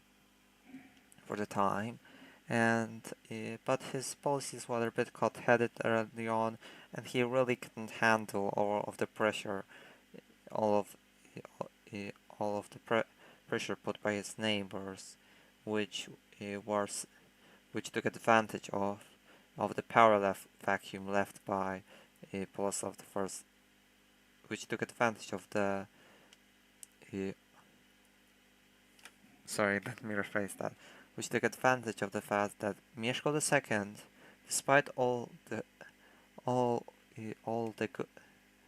despite everything he had, was not his father. So that's that, and now let's continue. Now let's get to the fragmentation rulers. How many people are watching? 2. Oh, so I guess I bored most people. Let's go, but I'll finish this since I promised it at the beginning of the stream. First off, Vladislav I. So Vladislav I, he'll go in C tier right under Mieszko. Actually, maybe let's put Vladislav I something like this. Yeah, so Vladislav I was actually decently competent. He nearly reconquered Poland. If it wasn't for the nobles getting worried, he actually would have reconquered it. He also nearly was able to reconquer it with German help, but ultimately due to bad weather wasn't able to, and then due to the Second uh, Crusade and his early death, he died in exile. Hence his nickname. Boleslav the Fourth the Curly. Wait a second. Oh, sorry. Okay. So, Boleslav the Second the Curly. Where do I put him? I guess I can put him. Maybe I'll put him somewhere in B tier, and Boleslav the Curly. Yeah, maybe somewhere in top C tier. Overall, he was a decent ruler, being able to diplomatically maneuver himself from situations such as Henry Barbarossa, Frederick Barbarossa, nearly putting Boleslav the Tall on the throne, the son of um, Vladislav II. But overall, he's generally criticized for being too cautious for most of his reign, and not taking too much initiative. Next up, Leszek the White. I think he deserves a B tier. I'll put him somewhere around here. He intervened in Ruthenia several times, just as his father, Casimir II, uh, for, and gained the region of Przemyśl and around Przemyśl and Sanok for a brief while. He was also able to decently unify the Polish princes, still respecting the princeps.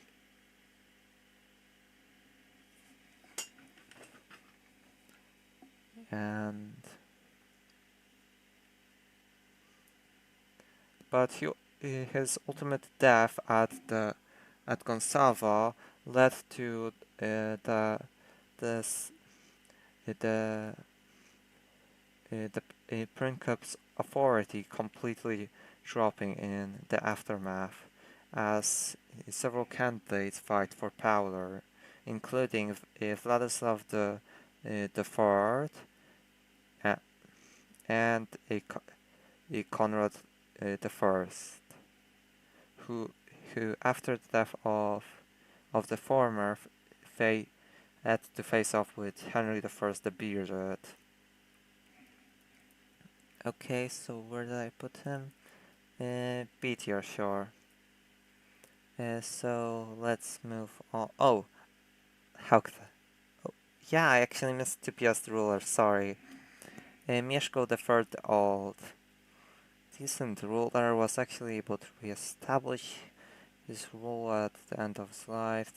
Tried to actually increase kingly authority, although as a negative of his rule, I will give him that he, despite everything that happened, he never moved his court to Krakow, which constantly kept undermining his authority. So somewhere at top C tier. I'll move these around at the end. So Casimir II, I think he can also be somewhere around B tier.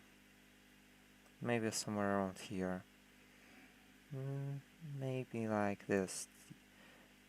Oh, all of the Casimirs are generally quite good rulers. So Casimir II the Just. So so overall he abolished the rule of he abolished at the Congress at Winczyca. He abolished the rule of seniority in Poland in order to legitimize his rule. He also, as mentioned, intervened several times in Ruthenia, quite successfully in fact, defended against Mieszko III, and what else?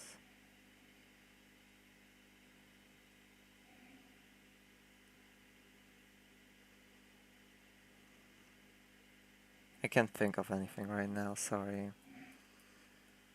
Next up we have...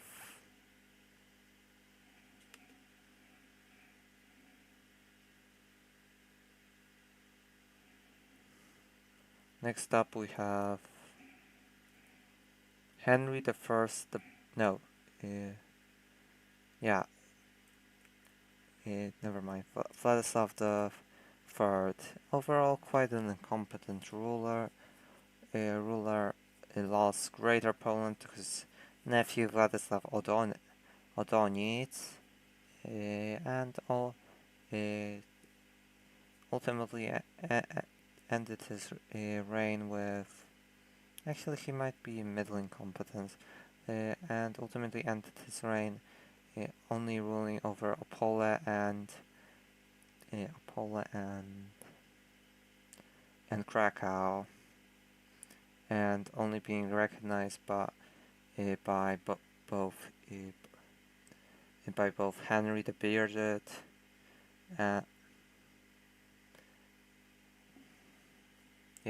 only Henry the Bearded, as far as I remember, since Boleslav V was too young yet to actually rule.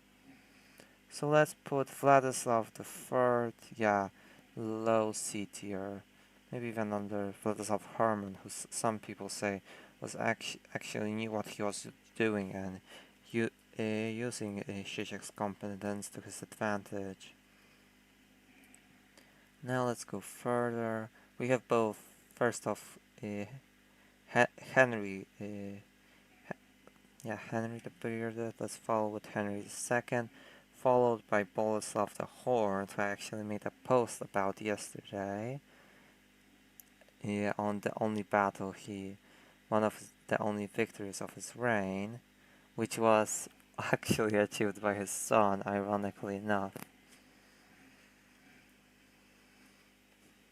So Henry II, he probably actually might even deserve A tier. He was able to conquer most of Greater Poland using his claim given to him by after the death of Vladislav III. He was able to take control of Krakow and overall assert himself in all of Lesser Poland. Southern Poland. The state actually grew. Thanks for the heart in the chat. Thanks for the hearts in the chat. His state actually grew so large that most historians generally I don't know how to say this exactly. Most historians define it as a state of its own. I'm pretty sure something around the lines of Henrikian Poland. The state of the Henrys. Never mind.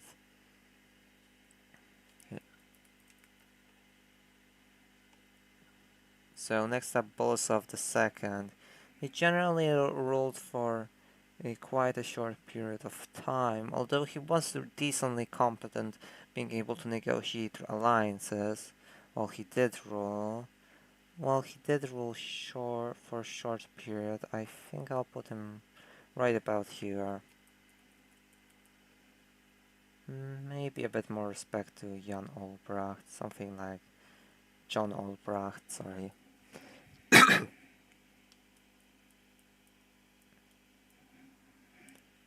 Next up, who do we have? Boleslav the Horned. Yeah, he's going in F tier. Above Besprim, just the personal bias.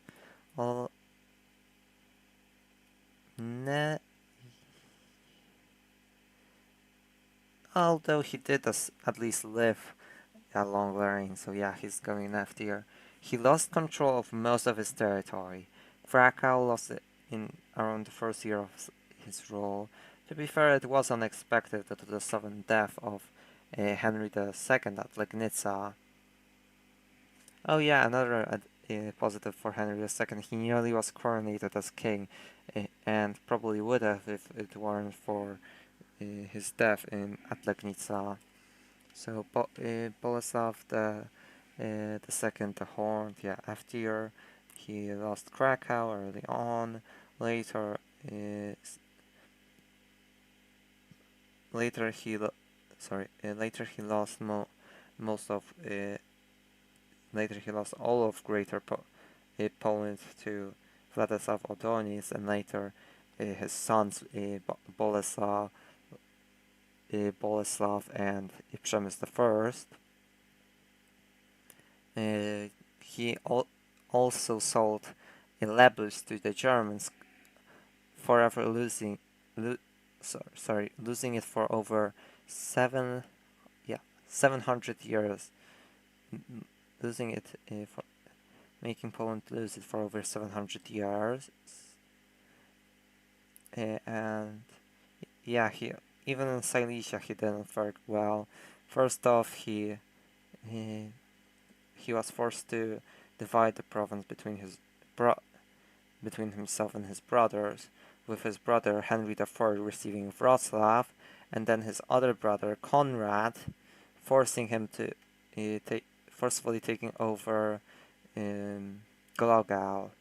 Later he was even forced to give his son Henry V, known as the Fat, his own province in the south, and his son proved to be definitely a lot more competent than him.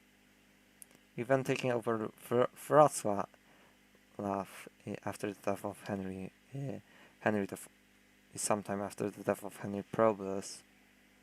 Konrad of Mazovia, quite a decent ruler, despite what everyone thinks at the time. Giving the Teutons Helmno was actually a good idea, as it allowed him to concentrate on Kraków. His tactics were quite ruthless, but that's actually quite expected of the medieval ages. He did noticeably increase his domain during his life, conquering the rest of Kuevia. So for all that, yeah, I think he might deserve low B tier for that, or C tier. High C tier, low B tier. Let's put him in C tier round two for now to even things out. Oh, we still missed Mieszko the First Tanglefoot. There are some real weird nicknames with some of these dukes during the fragmentation. So he didn't really rule in Krakow much, and I don't exactly remember most of his role in Upper Silesia. As a plus, he did reconquer. He did assert himself independent from his brother Boleslav the Tall, and during the early years of Vladislav Herman's life, he was able to establish. What did I even say? Henry the Bearded's life. Henry the Bearded's role, he was able to take over Opole, and yeah, that's that. So I think CT is okay. Next up, let's quickly put these rulers into tier. Not ranked. For the rulers that still have yet to be ranked, we have Vladislav IV. So, let's go in orders. Henry V, Henry III Valois, Anna Jagiellon, Stefan Beffery, Zygmunt III Vasa, Vladislav IV Vasa, John II John II Casimir, Michael Korobut-Wisnowiecki, John I Sobieski, August II the Strong, Stanisław Leszczyński, August III Sas, Stanisław August Poniatowski, and as a final ruler, I have it somewhere.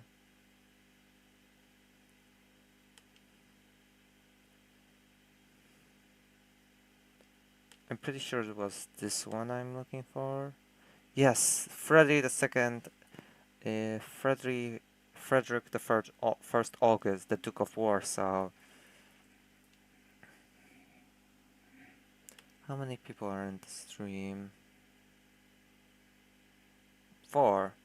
Oh, again, a few people joined, so welcome. So let's see. We're currently doing a tier list of all of the Polish kings and dukes. I'm not sure, we might return to the CK2 campaign, but it's getting a bit late for me, so I'm not sure yet. Okay, so we have all of the rulers that have yet to be oh, yeah. Wait. Yeah, I missed a few. Boleslav V, Leszek III, and where is he? Wait, Probus is missing. Probus.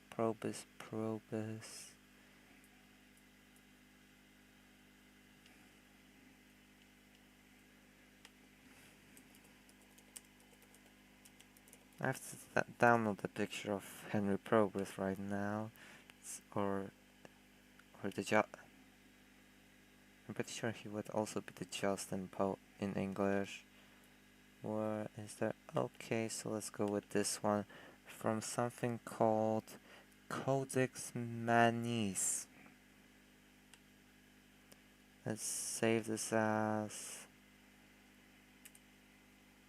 not here, maybe in the then downloads HPIV.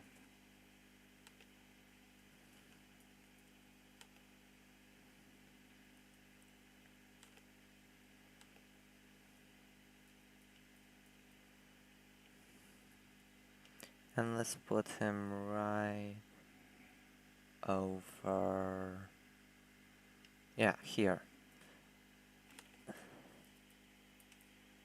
So first off, Boleslav III, the Chaste. Overall quite a good ruler. We established his control over Lesser Poland and to Krakow back from Conrad of Mazovia. It took also back most of the Sandomierz province and successfully repulsed several Yotvingian and Lithuanian incursions. Although as a negative, he wasn't able to stop the second Mongol invasion of Poland. Next up, Leszek the Black. Maybe something like this, and Leszek the Black can go somewhere around here. Yeah. So Leszek the Black, his rule was shorter, might have actually been more successful. He was able to fully eliminate the Yotvingians, which ultimately resulted in the Teuton taking over the land and the rest going to Lithuania. Sorry, and he was also able to ultimately successfully repel the first Mongol invasion of Poland. And oh, sorry. And also successfully repel other incursions, such as by the Duke of Charsk. I might actually end the stream since my voice is getting a bit raspy from all the since it has already been over 2 hours. Yeah, probably not best training my voice, especially since I'm planning to make a few streams in the following week. I'm not the weekend for the weekend. The 27th is already planned for another boss of the first stream. Then on Wednesday we have a stream, another Casimir the stream, along with possibly a Sigismund the stream, since it's the anniversary of his death.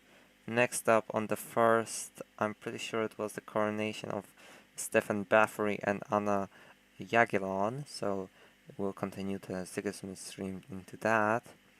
On the 2nd we have Flag Day in Poland, so I'll do several quizzes and whatnot. On the 3rd is Constitution Day, so I'll also play some late EU4 to protect Poland from the partitions there. On the 4th is the anniversary of the death of Casimir the Restorer, so I'll try to set up a challenge using the anytime, anyplace mod along with some border adjustments in order to in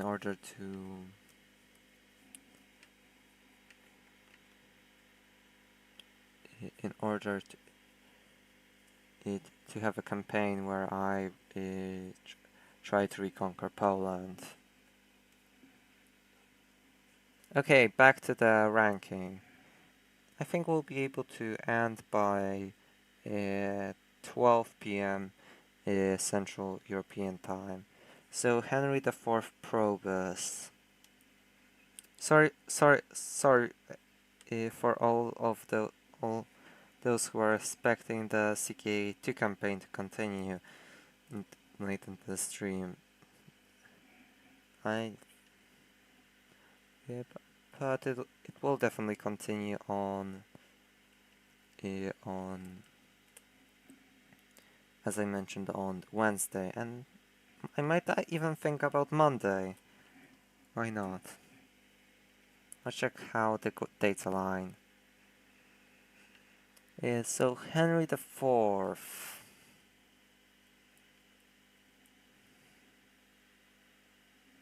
Probably about above Henry Probus, Mieszko the Old, and John Albrecht. Heck, maybe even above Boleslav the Chaste. Maybe somewhere around here.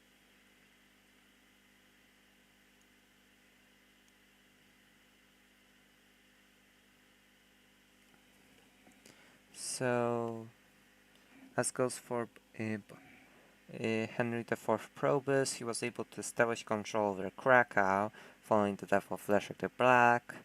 He was also just in case you were wondering, he was called that to differentiate himself from Leszek the White, who had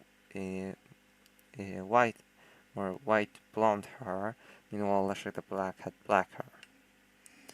So he had several conflicts with the church. There are even legends in Wrocław about it, with a church on top of a church. Oh, sorry, I'll just readjust my microphone a bit. And alright, everything's okay. So Henry IV. Yeah, he was also nearly coronated as King of Poland again, but was assassinated with many, poisoned, likely poisoned, with many people suspecting, possibly, with many people suspecting people from Vladislav II's court. He also was able to conquer some of the rest of Poland, actually defeating his former ally Przemysl, and establish greater control over almost all of Lower Silesia. Although as a negative, he did swear fealty to the HRE, which led to the Silesia being lost for the next 650 years. But another, and this is a very important point, at his deathbed, he actually gave the throne, he actually gave the control over Krakow to his then rival Przemysl II, possibly valuing Polish unity more than his personal grudges, which I can definitely respect. Okay, now for the Polish-Lithuanian kings and the Duke of Warsaw, who was also supposed to be a king of the Polish-Lithuanian Commonwealth. Henry III Valois is generally hard to rank. For that reason, I'll put him, but generally running away from Poland will put him quite low, so D tier. As a positive, though, his short rule did allow Poland to develop somewhat due to more French merchants coming to the state. Next up, Anna Jagiellon and Stefan Bathory. I'll rank these two as a set, more or less. So, Stefan Bathory will be, yeah, probably, maybe even above Vladislav I the Short.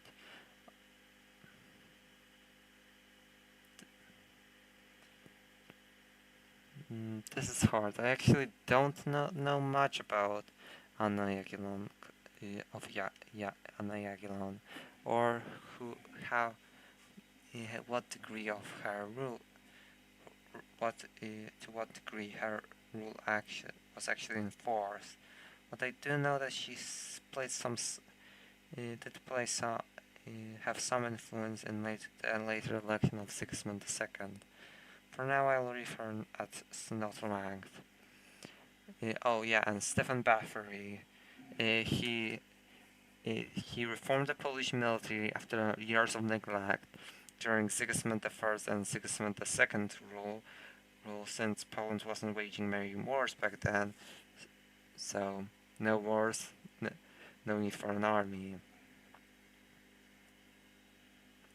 He was also able to win the Livonian War against the Russians, nearly taking Pskov, as there's also a painting of him made by famous Polish painter Jan Matejko.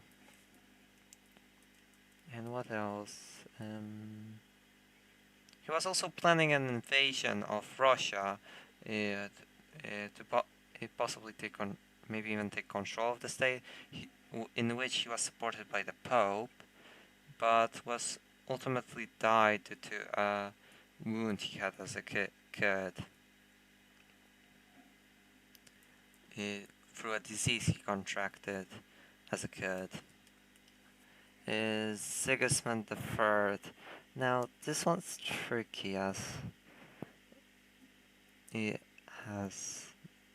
did preside over a generally prosperous period, but on the other hand, he lost both Sweden and Russia for Poland. Some of his policies were decent though, so I could post him somewhere, and overall he at least he was able to rule for a mostly stable period. Livonia is definitely a stain on his reputation. I'll put him. Yeah, now it's getting hard to rank everyone since I put basically everyone in B tier. to this short reign, I'll put Henry the Second in C tier, and Vladislav the Third will also go there.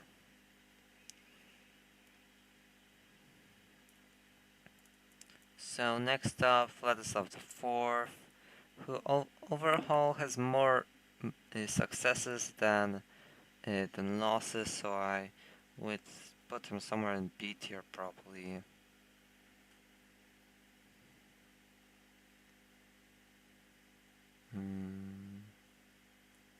Probably above Lestek. Yeah, I'm also going to.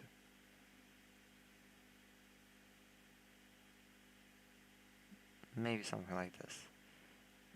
Who am I going... where I'm going to place him? He did generally preside over a good period in Polish history, almost a very peaceful period in the Polish-Lithuanian Commonwealth, allowing Poland to regain its strength from the tumultuous and war-filled rule of Sigismund III, which is also another reason why he's in C tier. He also led a brief war against the Ottomans, was actually planning an invasion of the Ottomans, but ultimately due to disapproval from the Sejm wasn't able to, and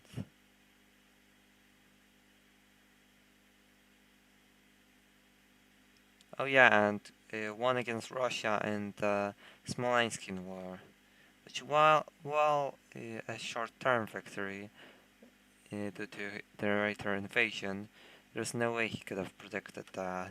Ultimately, I just wish he lived heroes longer, since he did die quite quickly, ruling for only 12 years.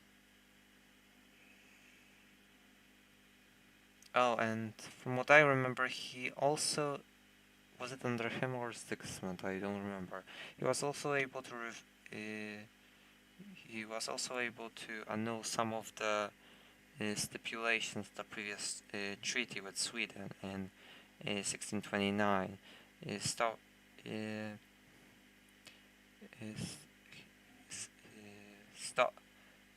Stopping tribute from the coastal cities. Yeah, I put him above Lestek, and maybe even yes, somewhere around here. Who do we have left? John II. Let's put him in. I can't really put him higher than Vladislav, that just won't be fair. So somewhere in B tier. Probably, you know what, maybe somewhere around here. Actually, here maybe even. Yeah. Maybe something like this ultimately. So the positives of his reign include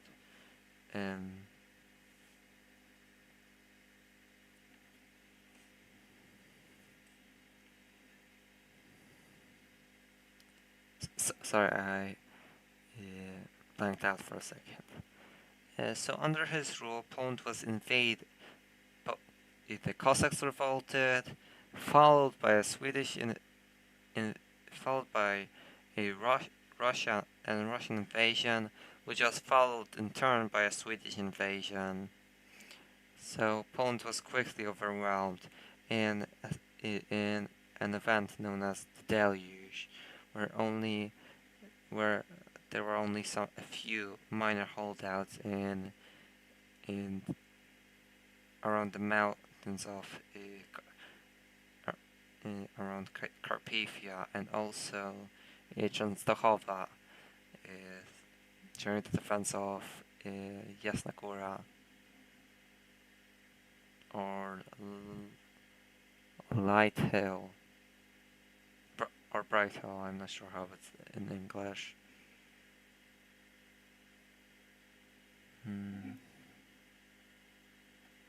Oh, 4 people watching. Nice to see you all still being here.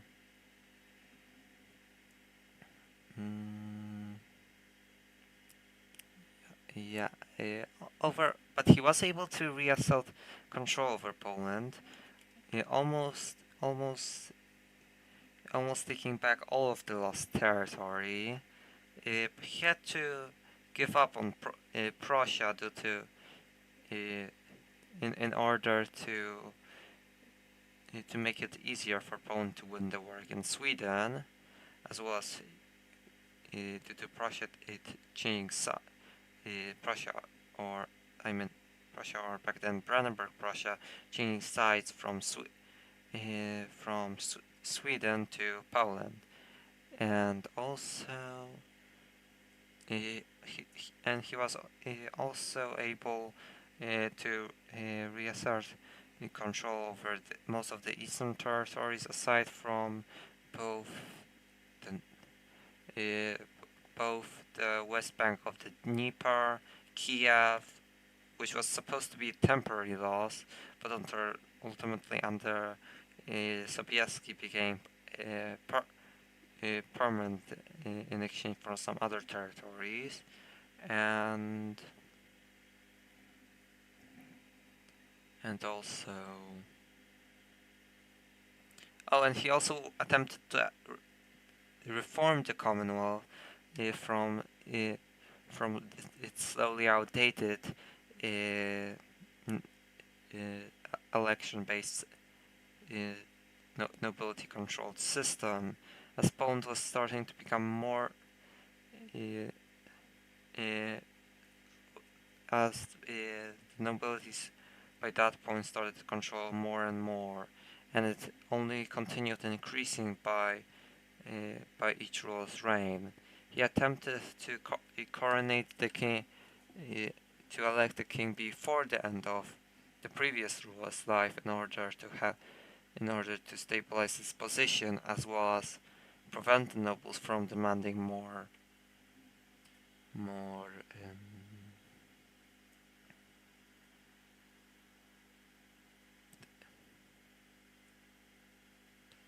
demanding more privileges. Yeah, but ultimately he wasn't able to succeed due to the rough Lubomirsky uprising. And the Cossacks also broke away at the end of somewhere around the end of his reign. Ultimately, he left left into exile for France, dying 4 years out of shame, dying 4 years later. So,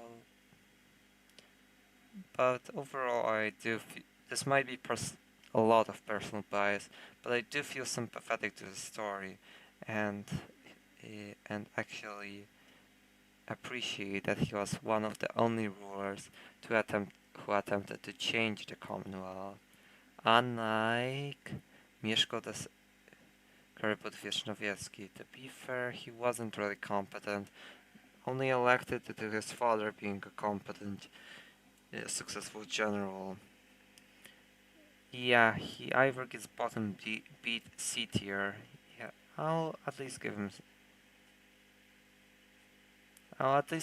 C tier due to lifting the nation's spirit up somewhat due to being a so-called Piast king, so a native Pole. The first one in very actual native Polish ruler in centuries. Native as in the dynasty descending from Poland. Although a huge actually I might give him D tier. Sorry for backtracking like that, but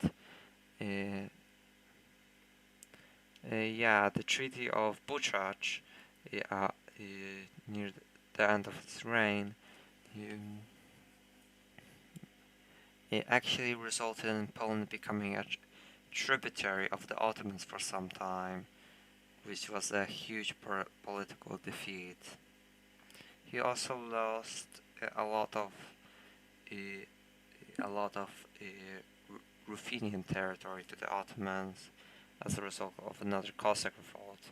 Although it was changed although another war was started on the end of his life. Maybe actually C tier. So who else is left? John III Sobieski.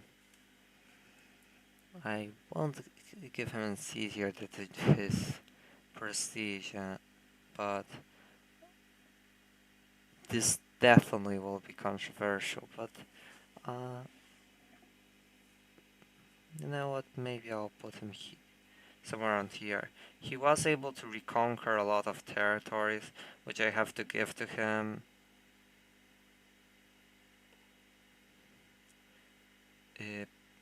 So, most notably in Ruthenia, and almost conquering Moldavia. His death complicated the treaty, though, since August the 2nd didn't get a too great deal out of it, only regaining the lost territory. Since, from what I remember, Poland occupied like half of Moldova. Vienna was a great political victory, one of the last hurrahs of the Polish-Lithuanian Commonwealth, although it did result in Austria surviving, which did prove detrimental in the long run. Although I definitely won't blame John III for it. From what I remember, he did have some plans to reconquer Prussia, but they didn't really amount to anything. But overall, he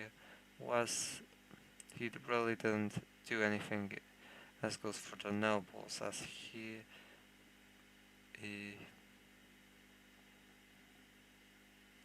never mind, I don't remember too much.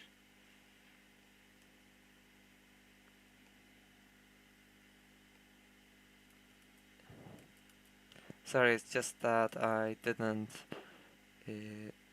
get into the Polish Lithuanian history in quite a bit. I'm still going to refresh it in a bit, as goes for the endings videos. Probably the video was delayed, but probably it will come until the early Piast dynasty will come until the end of April, and until the 17th of June, every videos detailing all possible endings that I imagine will be discussed, which include, as mentioned, a video about early Piast, all of the endings in early Piast Poland, late Piast Poland, Jagiellonian Poland, the Polish-Lithuanian Commonwealth, partition Poland, modern Poland, and also I skipped it earlier, but ancient Poland. Also possibly including a few meme scenarios. Also, I'm not sure if I'll be able to release this, since it is quite a few videos, but there are also some plans going into a detail normal historical video relating to Boleslav I's reign, as well as another alternate history scenario, which I might give details whether or not it will come out like a lot later. Alright, so back onto the ranking. It's really great. So an extra 10 minutes and I'll end the stream. Sorry if I'm sounding a bit tired and pausing for a bit. So who did I discuss last? Oh yeah, John III. Next up. Oh yeah, regarding to what I was about to say about John III, he was, from what I remember, generally didn't care about the doings of the nobles, as he was one himself. And so all of the practices just continued into his reign.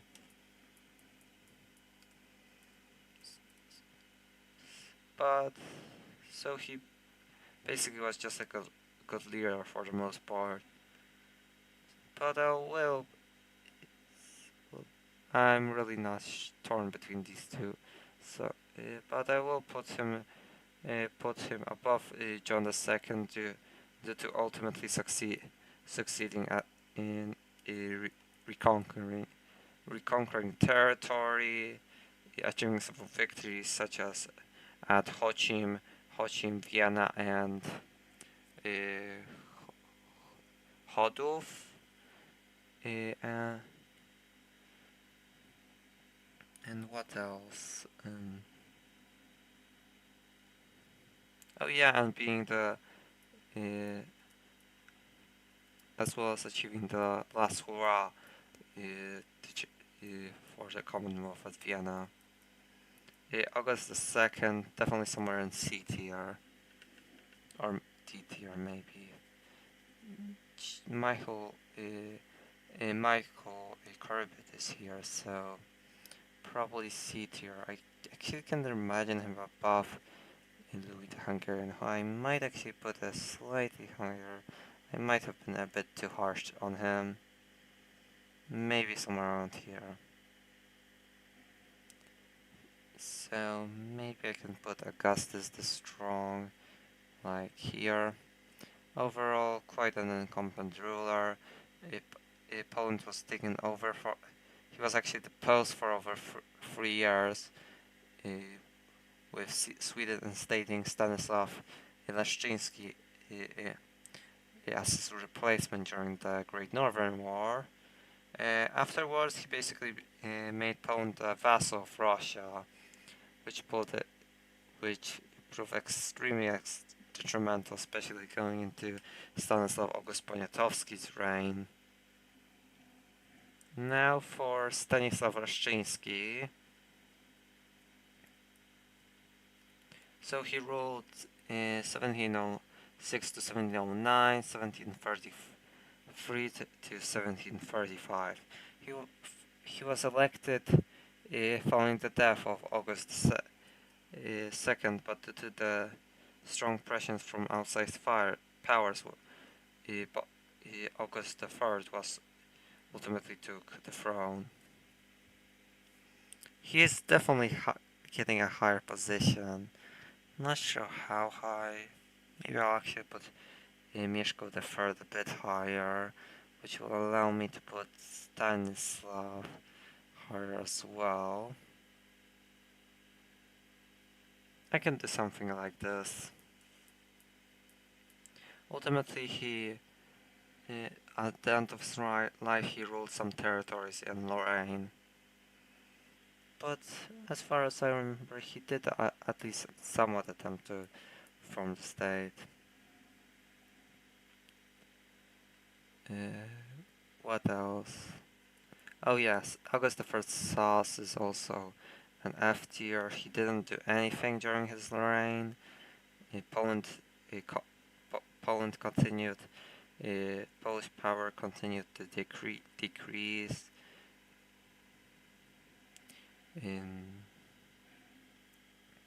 It became basically a vassal of Russia.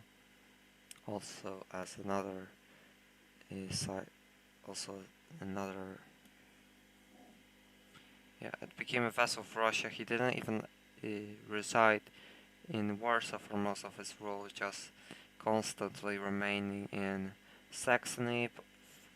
And I even think I recall something about Prussia ravaging the borders of the Commonwealth. The only positive of it was that it was a peaceful period, so some Polish regions actually were able to develop economically, but I can't say anything. I can't say anything else. So F tier. Stanislaw August Poniatowski. I do admire his attempts. I will put him at the bottom of A tier for that. He was more successful than John II Casimir, but maybe that could be also due to the less difficult position. He significantly developed Polish education. Some credit him, some credit him to being one of the reasons Poland survived the partitions due to the significant cultural advancements during his reign, which increased Polish patriotism. And not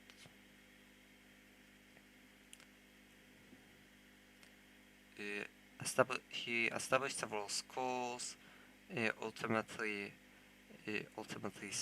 signed the Third May Constitution, but also he also was a bit too cautious in some cases, which is understandable, especially regarding Polish position at the time. But in some cases he did tend to surrender too quickly, especially as goes for the Polish-Russian War. Although maybe it was a losing conflict, but at least early on in the war, Poland won a few battles, and his surrender ultimately led to the, I'm pretty sure, the greatest loss of territory during the Second Partition. Or at least it was great. I'm not exactly sure how territorially wise it would be, but how many square kilometers it would be. But I'm pretty sure the Second Partition was the bit. Actually, maybe not. The first might have actually been a larger sway of territory. Never mind, I'm just rambling right now.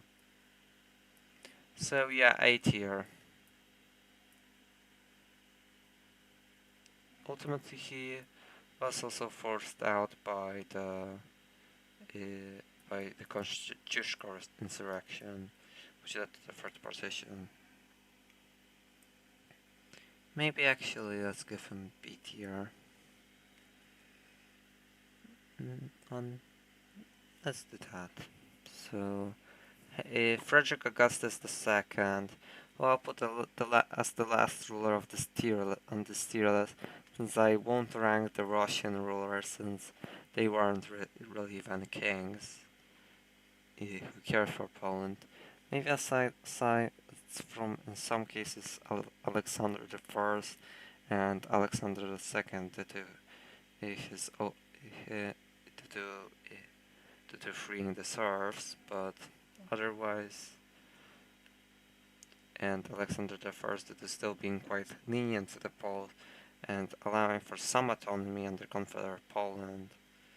But if one appeared on this tier list, all of them would need to, so I'm not ranking any of them. So Frederick Augustus I, so he's probably going somewhere in B tier.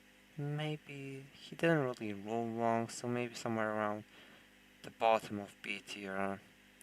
He did rule quite short, from 1407 to 1415.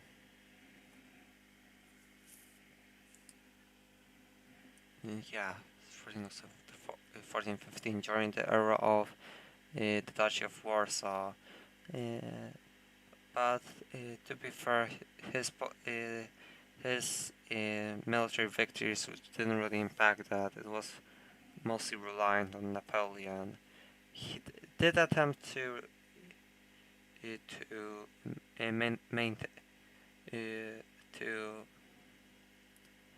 he did attempt to support Polish independence, even joined the Congress of Vienna, and was actually quite positive. Never mind, I was just going to repeat myself. Uh, anyway, so quite supportive of quite su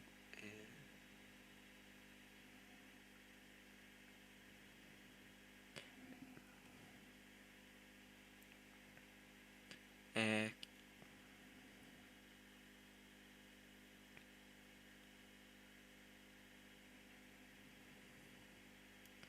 Alright, never mind, let's move on.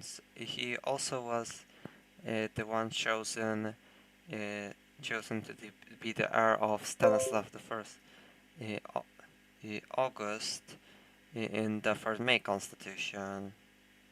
Oh yeah, now I remember. He was also against the partitions. Yeah, and supported Polish independence even late into his life. So I think he can get B tier for that, maybe under Mieszko the Old. And now let's tweak the tier list a bit. So S plus tier here, I think that's okay. D tiers here are all and not ranked are okay. S tier, not sure exactly. This goes for Boleslav. Might be above Sigismund the Old, but he can go here. Casimir the First and S here for sure. Vladislav the First here is okay. Same goes for Stefan Bathory, Vladislav Yagulov, Casimir the Fourth. Yeah, I think the S tiers and S plus tier is alright. Next up, Sigismund the Second.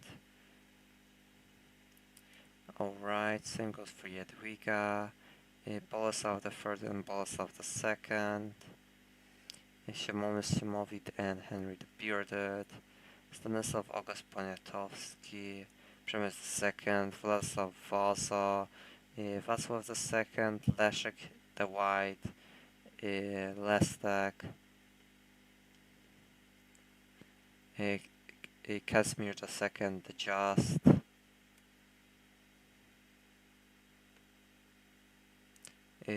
Henry the Fourth Probus. I might need. I'll just quickly think about how to move these three around, so I'm not exactly sure on their positioning.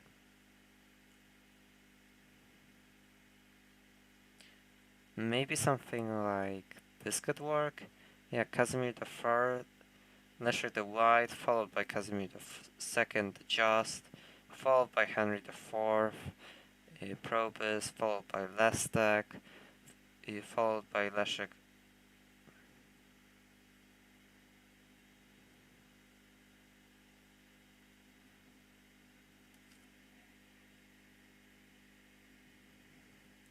Followed by Leszek the Second the Black, followed by John the First Sobieski, followed by John the Second Casimir Waza, followed by Boleslav the Fifth the Chase, followed by Alexander Jagiellończyk, John the First Olbracht, and Mieszko the Old. Not sure about these two either. I might actually give Mieszko the Third a slight edge. Sigismund the Third, Mieszko the Second, Henry the Second, Stanislav Leszczyński. These ones are okay. Konrad the First, Boleslav the Fourth, Vladislav the Second, the Exile. I might actually put him above the Boleslav the Fourth, the Caroly. It's kind of a situation like John the Second Casimir. Ludwig the First, the Hungarian, Mieszko the Tanglefoot. Maybe not due to some of his rule actually. uh, it, due to some of his actions actually resulting in his disposition, such as him blinding Peter Wostowicz, the Polish Palatine, which ultimately resulted in the nobles becoming more disgruntled, as it also resulted in Vladislav II increasing his power.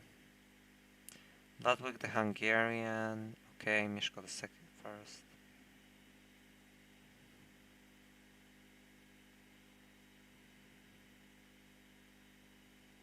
Yeah, these are all right. These two are right, and these ones are alright. Let's just quickly check the early tiers. Maybe like this. Okay, so for the last time, oh, 6 people are watching. Welcome to the stream, everyone.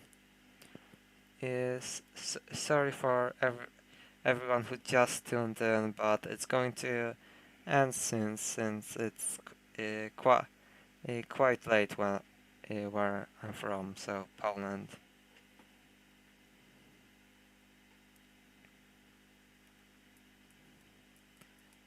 But for those who enjoyed this stream, you can also check out the last one in the description.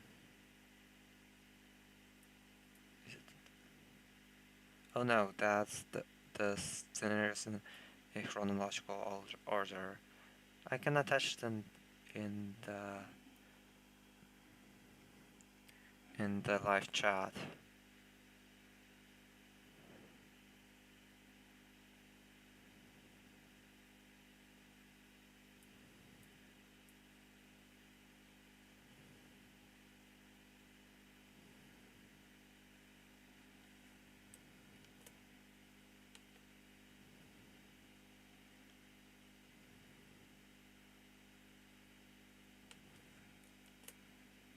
So for those who want to watch some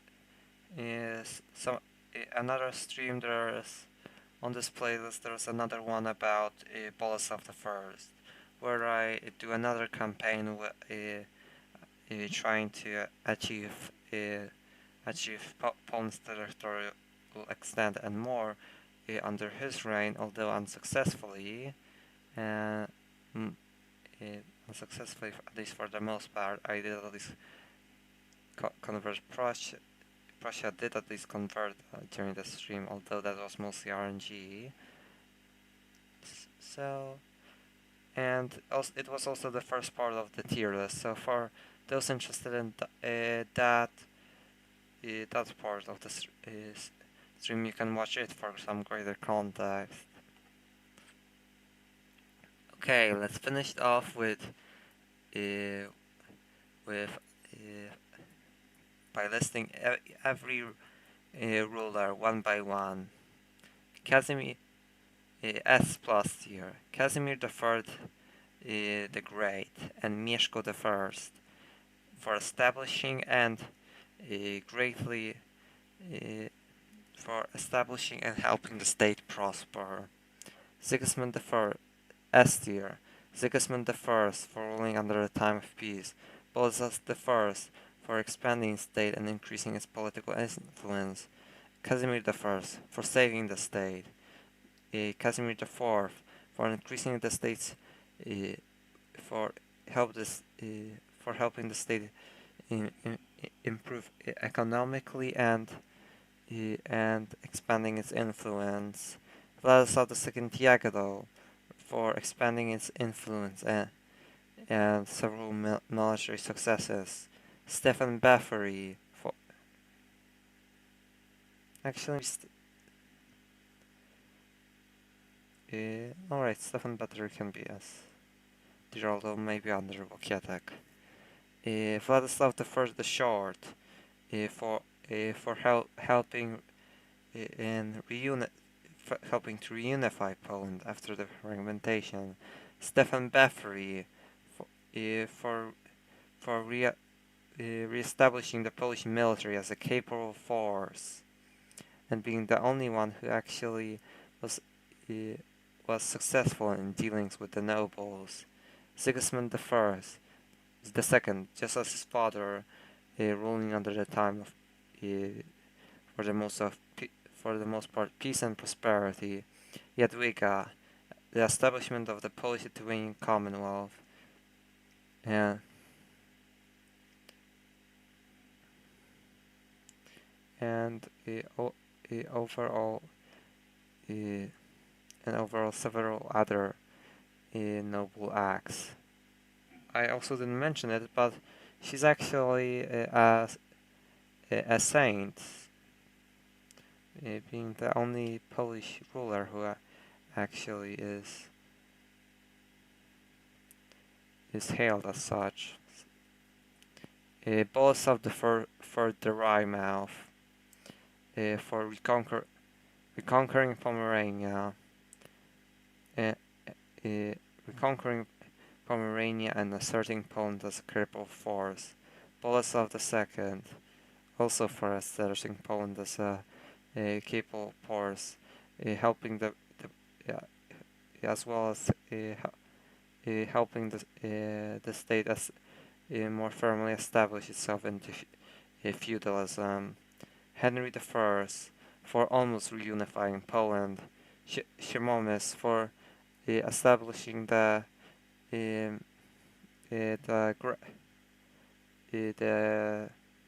foundations for Mieszko I to unify the state.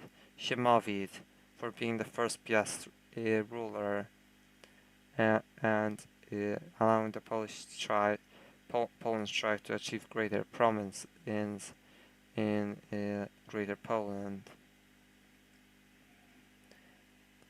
Stanislav II Augustus for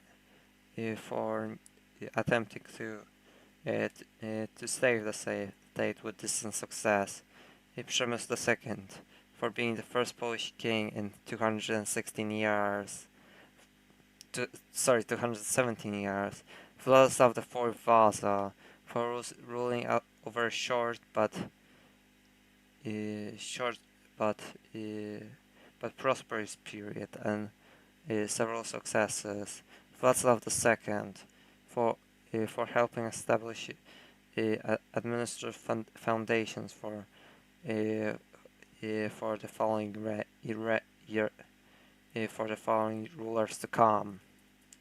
Leszek the White for somewhat unifying the Polish princes under one banner.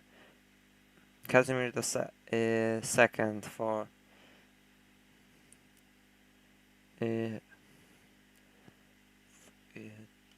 not sure how to summarize him quickly.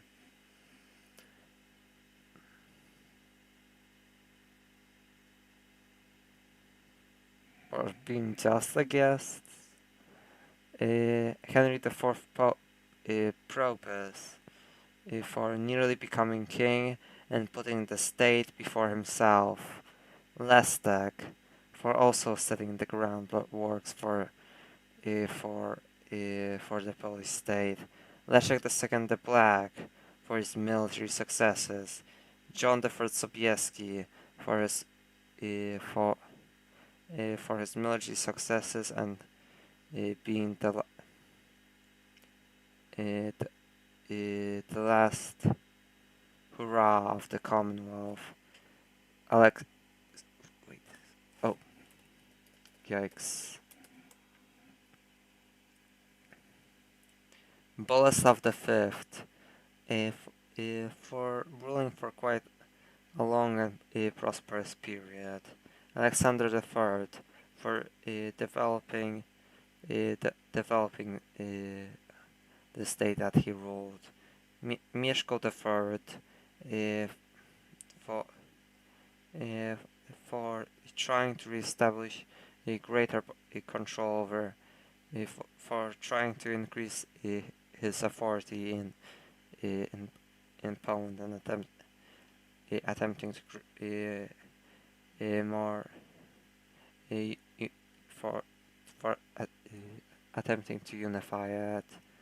Um, John the first Albrecht, for being a a generally competent military strategist. Frederick the First Augustus, for supporting the Polish people in times of crisis. Sigismund IV Vasa, C tier, for his tumultuous reign full of wars, losses, but also victories.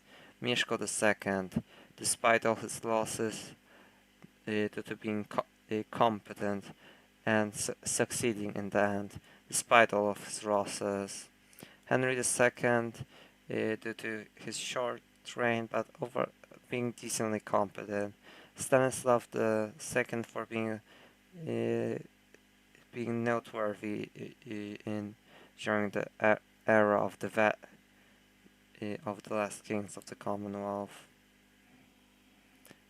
Conrad of Mazovia, due to being resilient, I guess, and also, yeah, I guess I'll go with that.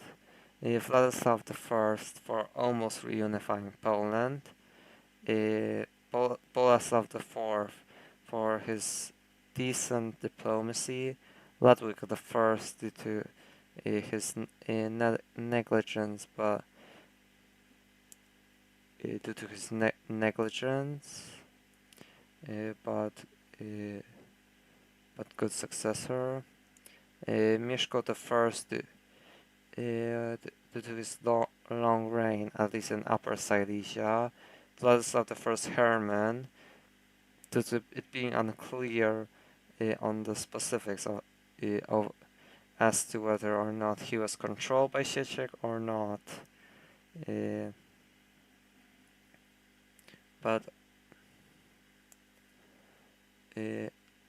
due to improving Poland's overall diplomatic standing, Vladislav I for being the ruler under who the Polish title of Prince is for basically stopped existing. Zbigniew for being antagonistic to his brother and ultimately losing Poland. Václav I due to being unrankable due to only ruling a year. August II the Strong due to becoming a Russian vassal. Michał Korybut-Wiśniowiecki due to his losses towards the Ottomans and generally being quite weak-willed. Henry II due to running away from Poland. Vladislav IV due to dying at Varna and being controlled by his nobles. Augustus III due to doing nothing.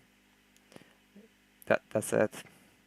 Boleslav II due to his general incompetence, losing basically everything, and Besprem due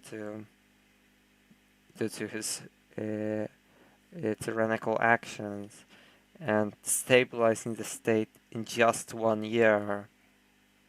And Anna Jagiellonka not right. So I'm pretty sure that's everyone. We get rank Piast as well, so I guess for abolishing the Popielid dynasty, I guess, I'm not sure, somewhere in A tier right here. And these legendary rules are quite blank slates, but I'll rank Piast to being the namesake of his dynasty. Okay, and that's everything.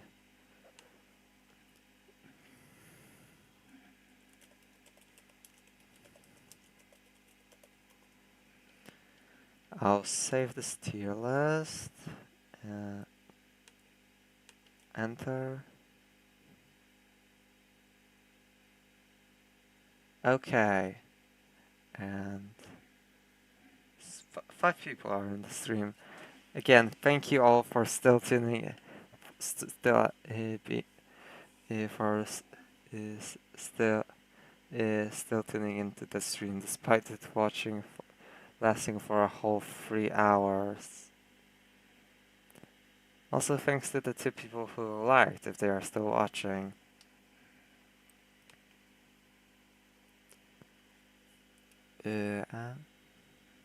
Thank you for everyone who kept sending likes in the chat. And overall, and as mentioned for watching.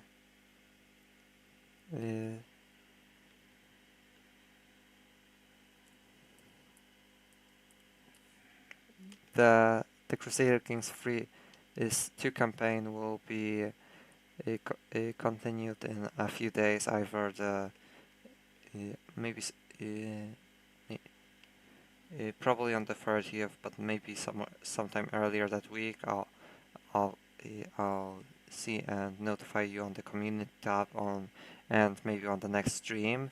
The next stream is on the 27th, which is technically tomorrow now. Is where and it will be the second bullet of the first stream where I'll be finishing that campaign. So thank you all for again, thank you all for watching, and goodbye.